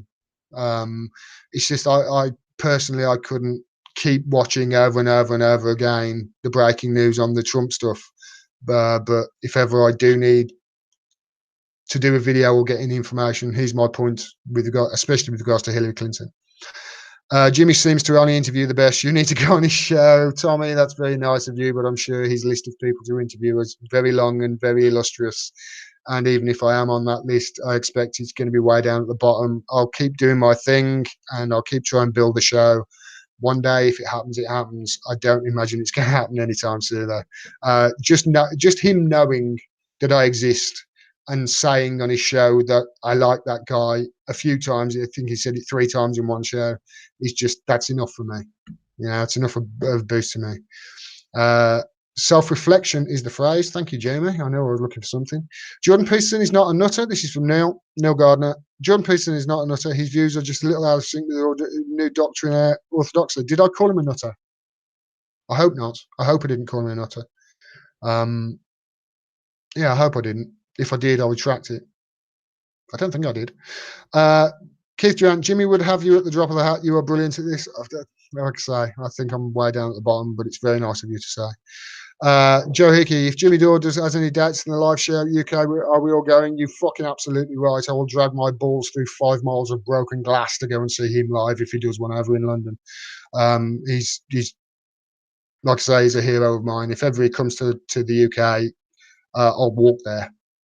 Honestly, that's the truth. I'll walk there and sell my body for sex to buy the money for the tickets. They'll probably pay me to go away, but okay. It's just jumped on me. Right. Tabitha and me. Sorry, it's just jumped on me again. Sorry. Hit the thumb if you haven't already. Good and deserves support. Thank you, Tommy. Jimmy Dore has seen you. Yes, I know, Tabitha. When he mentioned me, he was doing a show. He was doing a live show about. He mentioned me on. Somebody sent a question to him a few weeks. It's about a month, 5 weeks ago. He's doing his live show, and somebody gave a super chat donation to him and said you should get me on his show. And Ron Placone read it out. Now, what the video that I did about him that sort of went viral, that was about Jimmy Dore, and and TYT, and it caused, it was being shown at TYT and all that sort of thing. It caused a bit of friction there, and I hoped it didn't cause Jimmy any trouble. And you could see when Ron actually read it out, he looked a bit sheepish. He's like, "Oh, yeah, it's that guy," and he said, "Yeah, I like that guy. I like him." And then a few weeks later, he mentioned me like 3 times in one show. So yeah, I love the guy. Jimmy Dore has seen me, and I appreciate it. And just him knowing they exist and saying I like him, it's enough for me. Vina, I'm good and I love you. And when you laugh and smile, you have sexy teeth. That's the first time in my life anybody has said that. My teeth is the one thing that I hate. And now you've mentioned my teeth, I'm going to be like that for the rest of David Barry-esque is saying, let's dance. Someone should mention Michael Chasey to Jimmy, Graham, Ron. He's in there awesome. Just be jammed in for closet 2IT. Michael Chasey, man. What happened? Why are they hiding my ways? I don't like the guy. I don't like Michael Tracy. He's not my cup of tea, but fuck me, as a reporter, he's really good in my opinion. So, Mark Blythe is an intelligent guy, but anyone who doesn't like Jimmy needs their heads testing. He's no conspiracy theorist. Absolutely right, Paul. Mark Blythe changed my mind on the EU referendum. when the EU referendum started, you know, with the lead up to it, the 6 weeks before, where they had the, you know, the debates and what have you, I realised something. That's the politicians on each side had basically they had filtered it all down into a series of sound bites and excuses, and you just weren't getting any fucking sense out of any of them. So my story, that's how I started getting interested in politics. I actually researched the crap out of it for 6 solid weeks, and I still couldn't make any sense. And I flip-flopped whether I should vote Remain or vote Leave, or vote Remain or vote Leave, about 5 or 6 times in that 6 weeks, depending on what I read. And that I voted Remain at the end simply because I read about how much we got from science research from the EU in grants, and that was just literally the last thing I read, and that's what made me vote Remain. Since obviously I found Jimmy, I found Mark Blythe, and I've watched probably about 24 hours. I'm not kidding now, I'm not overestimating. I've watched 20 hours of Mark Blythe. The guy is fucking genius as far as I'm concerned. And when he explains the European Union and says basically what the European Union is a way to drive down wages to Eastern European levels so that Western European good exporters like the UK, like Germany, can export in global competition with the Chinese. That's basically it. And if Spain or France or Italy go the way of Greece, they're too fucking big to fail. What's going to happen then? They can't continually shrink their economies like Greece have in a never-ending measures of austerity. There's no fucking hope for Greece now. So what happens when that happens to France or Spain or Italy? They're too big. The ECB is 3 times the size the Fed was in 2008 and twice as leveraged. That's a fucking disaster waiting to happen. So perhaps it's better that we got the fuck out when we did. That's Mark Blythe. That's how he's changed my opinion on it. I'm actually a vote Leave now. I wish, but that's just one of those things. However, I can see both sides, and we're in a situation at the moment where Theresa May is just kicking the can down the road, giving 2 options which she knows are just totally impossible. She knows that both of these things are impossible. She split the two groups in her party up to talk about it and put people who disagree with each other. It's just a fucking disaster. All she's doing is just trying to kick the can down the road. Next year, when Article 50 is meant to finish, it'll be extended again because there's an option to extend the negotiation period. And they're just going to extend it as much as possible just so they stay in power for as long as possible, because she knows if an election's called, she's going to fucking lose. She's out anyway. She will not. She's a dead duck. There's no way that she will be in the next election, that's for sure.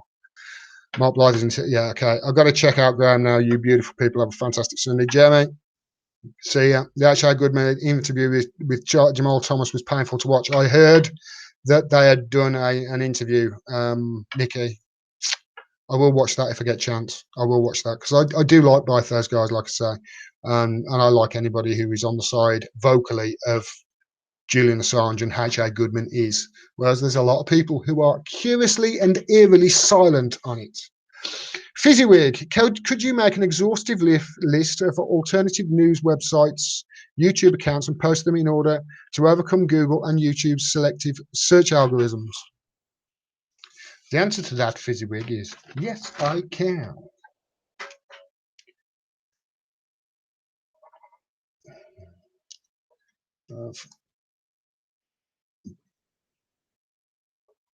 Yeah, I can. Good idea.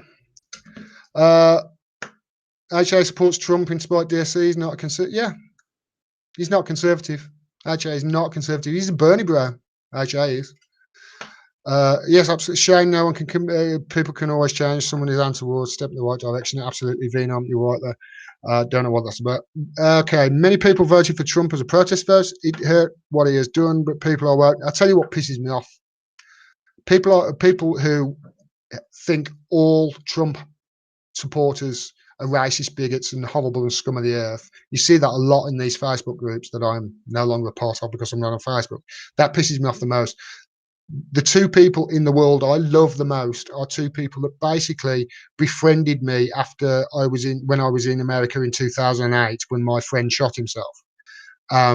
And you know, I had to pick up pieces of his brain and skull and all that sort of thing. It was horrible. I've talked about it in another video.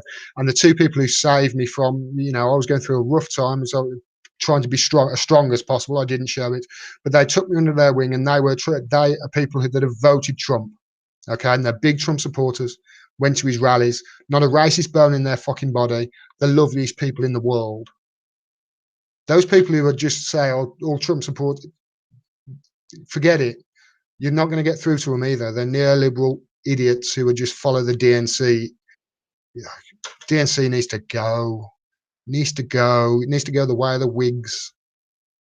You're not going to get anywhere voting Democrats or Conservatives. While you vote for either of them, you're just asking for more of the same. It's my opinion. But it's based on a lot of fucking research. Okay. If you're on Israel's side, then you need a serious education. Yeah, let's just jump to fuck again. Okay, my dream team: Jimmy Dore, Abby Martin, Carl Kalinsky, Michael Tracy, Mike Figueroa, Lee Tank, Jordan, Chaverton, Gordon. Let's make this happen. Down for that, mate. Tell me the venue. Breaking news. This just in, really, yeah. That's his titles on Twitter. Jimmy gave you a shout out to Gordon. Yeah, we did learn. I spoke to you about that a few times. It was fucking awesome. Zuni, the best thing you can do is check out Onion Browser. Check what Julian Assange says about it on WikiLeaks. There is the truth. Thank you, Zuni. Will be my first point of call. For sure, mention Gordon on the show to get a guest. Gordon should try to get MT. I love Michael Tracy. Miss him a lot. I miss him. Like I said, I'm not a big fan of his on a personal level. I don't know what it is. Just can't quite connect to him. But as a reporter, damn, he's good. He really is. Venom, Nicky M, I get to honest. That's something that I've been accused of many times in the past. Venom as well. Muammar Gaddafi. Don't know why. It's skipped, so I've missed some. The EU referendum was bull. Voting Remain was a no-brainer. I voted Remain, but like I say, I have changed my mind since. It's just this is one of those things that we need to have a conversation about because I don't think either way at the moment are having an honest conversation about it. They keep having fucking debates. It's like, tell me one thing in the world in history that has ever been resolved by having a debate. Anything. I can't think of one thing that's been resolved in the world by having a debate about something, especially a debate on TV. What happens? Both sides dig their heels in and get entrenched even more, and it just ends up into a shit show. Have a conversation, for fuck's sake. That's what we need. Jen sent Michael Tracy to Siberia after questioning him on Russiagate. Totally agree, Sergey. He used to make videos every day. Now I haven't seen anything from him for months. Sounds like, yep. Sounds like Jesse Ventura. Sergey, I think you're right, mate. Jen did call him out on his show and haven't seen him. Gooey is dead on Gordon MT. Wasn't my cup of tea at first. Hated him. He actually got me to question all the Russiagate. Yeah. He started calming me down with main channel, started freaking out with hyperbole. Good to see you flipped on Brexit. Okay. Other people will disagree if they vote Remain, but hey, we can still talk. Way to go, Gordon. You're great. Keep going. Thank you so much, Jean-Pierre. These, honestly, guys, fucking awesome. You really are. You're just awesome. Ever since Michael Tracy wouldn't back down from Cenk on the main show, he's been exiled. It's curious. The timing does fit. I loved it when he wiped the floor with Cenk. Uses misleading tiny subject of that TYT main channel ads of Michael Tracy and the Maker, saying they kill their genius. One thing about TYT that really annoys me is TYT politics used to be fucking brilliant. And Emma does her best, and she's actually done some really good videos on Gaza, Emma Vigelanders. But since Jordan's left, man, it's just not as good. Emma does her best, and she's really good, but there's only so much one person can do, and it does seem like she's the only person doing it now. Maybe I'm wrong about that. If I am, please let me know. The ECB has never talked about the Paris Accords. They are worth less than 50% of their wealth. Basically, 3 times, like I say, 3 times the size, twice as leveraged. There's more to do with adopting the euro, but it'll take us with it if we're in. Those still affects us if we're out. The one good thing that we did when we joined the European Union and the Gordon Brown stopped happening as well is we didn't change over to the euro. The problem that you've got, the problem Greece have got, the reason Greece are in the shit position that they've got, and it's just a continuous austerity after austerity with no light at the end of the tunnel, is because they haven't got a fucking printing press. They gave up their printing press. Their printing press is now in Germany somewhere. They can't do quantitative easing, which is how you get out of this situation. You can't print money to get out of it. So that's the one good thing that we did. Too many people confuse Europe with the EU, especially Americans. Sorry, Americans who are watching, you get it missed. When I was in America, one girl, in fact, 2 people asked me, so is Europe in Great Britain? Shit you not, 2 people asked me that. Is Europe in Great Britain? They want to stall Brexit reforms and buy time to possible repeals. They just want to stall it as far as possible, just because they know that as soon as the situation Theresa May is in at the moment, you got to look at the 2016 election, how she won, how she lost a majority. How did she cling to power? She clung to power because of 2 things. She clung to power because, first of all, she won seats in Scotland, which nobody expected. Ruth Davidson did a good job there. They won about 13 seats, I believe. That helped her. That saved her. By the way, put your money down now on it. Ruth Davidson, next Conservative leader. Remember, the Conservatives in the UK are very similar to the Democrats in America. This is why I say the Democrats are not a left-wing party. They're centre-right. They're basically the Democrats. What are they for? They're for big oil. They're for big pharma. They're for not big pharma. They're for big oil. They're for big corporations. They're for the rich. They're for lower taxes on the rich. Therefore less, and therefore they're pro-choice, and they're for gay marriage. The Democrats and the Conservatives are basically the same animal, if you ask me. So she got the Theresa May, she got the support of the Scottish, won 13 seats, and she got the support of the DUP in Northern Ireland with their 10 seats or whatever it was to allow her to form a government. No matter what she does on Brexit, whether she comes out and says she wants a hard Brexit or a soft Brexit, I hate using those terms, but that's the truth. No matter what she does, she's going to lose support. If she comes out and says she wants a hard Brexit, the people in Scotland are going to go, what the fuck? We voted to stop in the EU, motherfucker. That's what they're going to say. If she votes for a soft Brexit, the UKIPers who voted for her, who kept her in power with some very slim majorities. For instance, Amber Wood only won her seat by about 120 votes. And she was Home Secretary up until not long ago. So if they go to a soft Brexit, they're going to lose the UKIP vote, who are hardline Brexit. Pick up the anchor. Let's move away from Europe. Whatever she does, she's going to lose more ground on Jeremy Corbyn. And then there's the 6-week period. If there's another election, if she loses more ground, she loses support. There's going to be a vote of no confidence. I saw talk of it today about there being a vote of no confidence because of this Brexit issue. Sooner or later, it's going to come to a head. So she's just trying to take a path of stubbornness and not make a decision on anything and just keep muddying the waters just trying to kick the can down the road, just so they stop in power for as long as possible, hoping that in the years, in the months' time, or in the time before the next election, there's time enough for them to regroup and to install somebody as the new leader, because Theresa May will be gone by then because she's useless. Lost a 19-point lead on Jeremy Corbyn in 6 weeks. That's amazing. So that's what's happening. I hope that makes sense. That's my opinion anyway. That is opinion, by the way. They want to stall Brexit reforms and bite it. That's what. Yeah, Gent will browbeat in submission. Then he flip flops every time. When got owned by Michael Tracy. Oh shit! This just fucking. A lot of buffering. Okay, sorry. I'm going to have to wind this down now. I've been going for a couple of hours, so I didn't. Damn, I said let us down gently. Cue the technical. Oh no! I've not got technical difficulties, have I?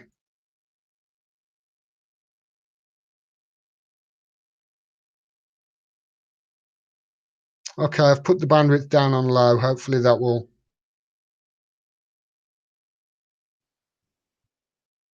Is that better?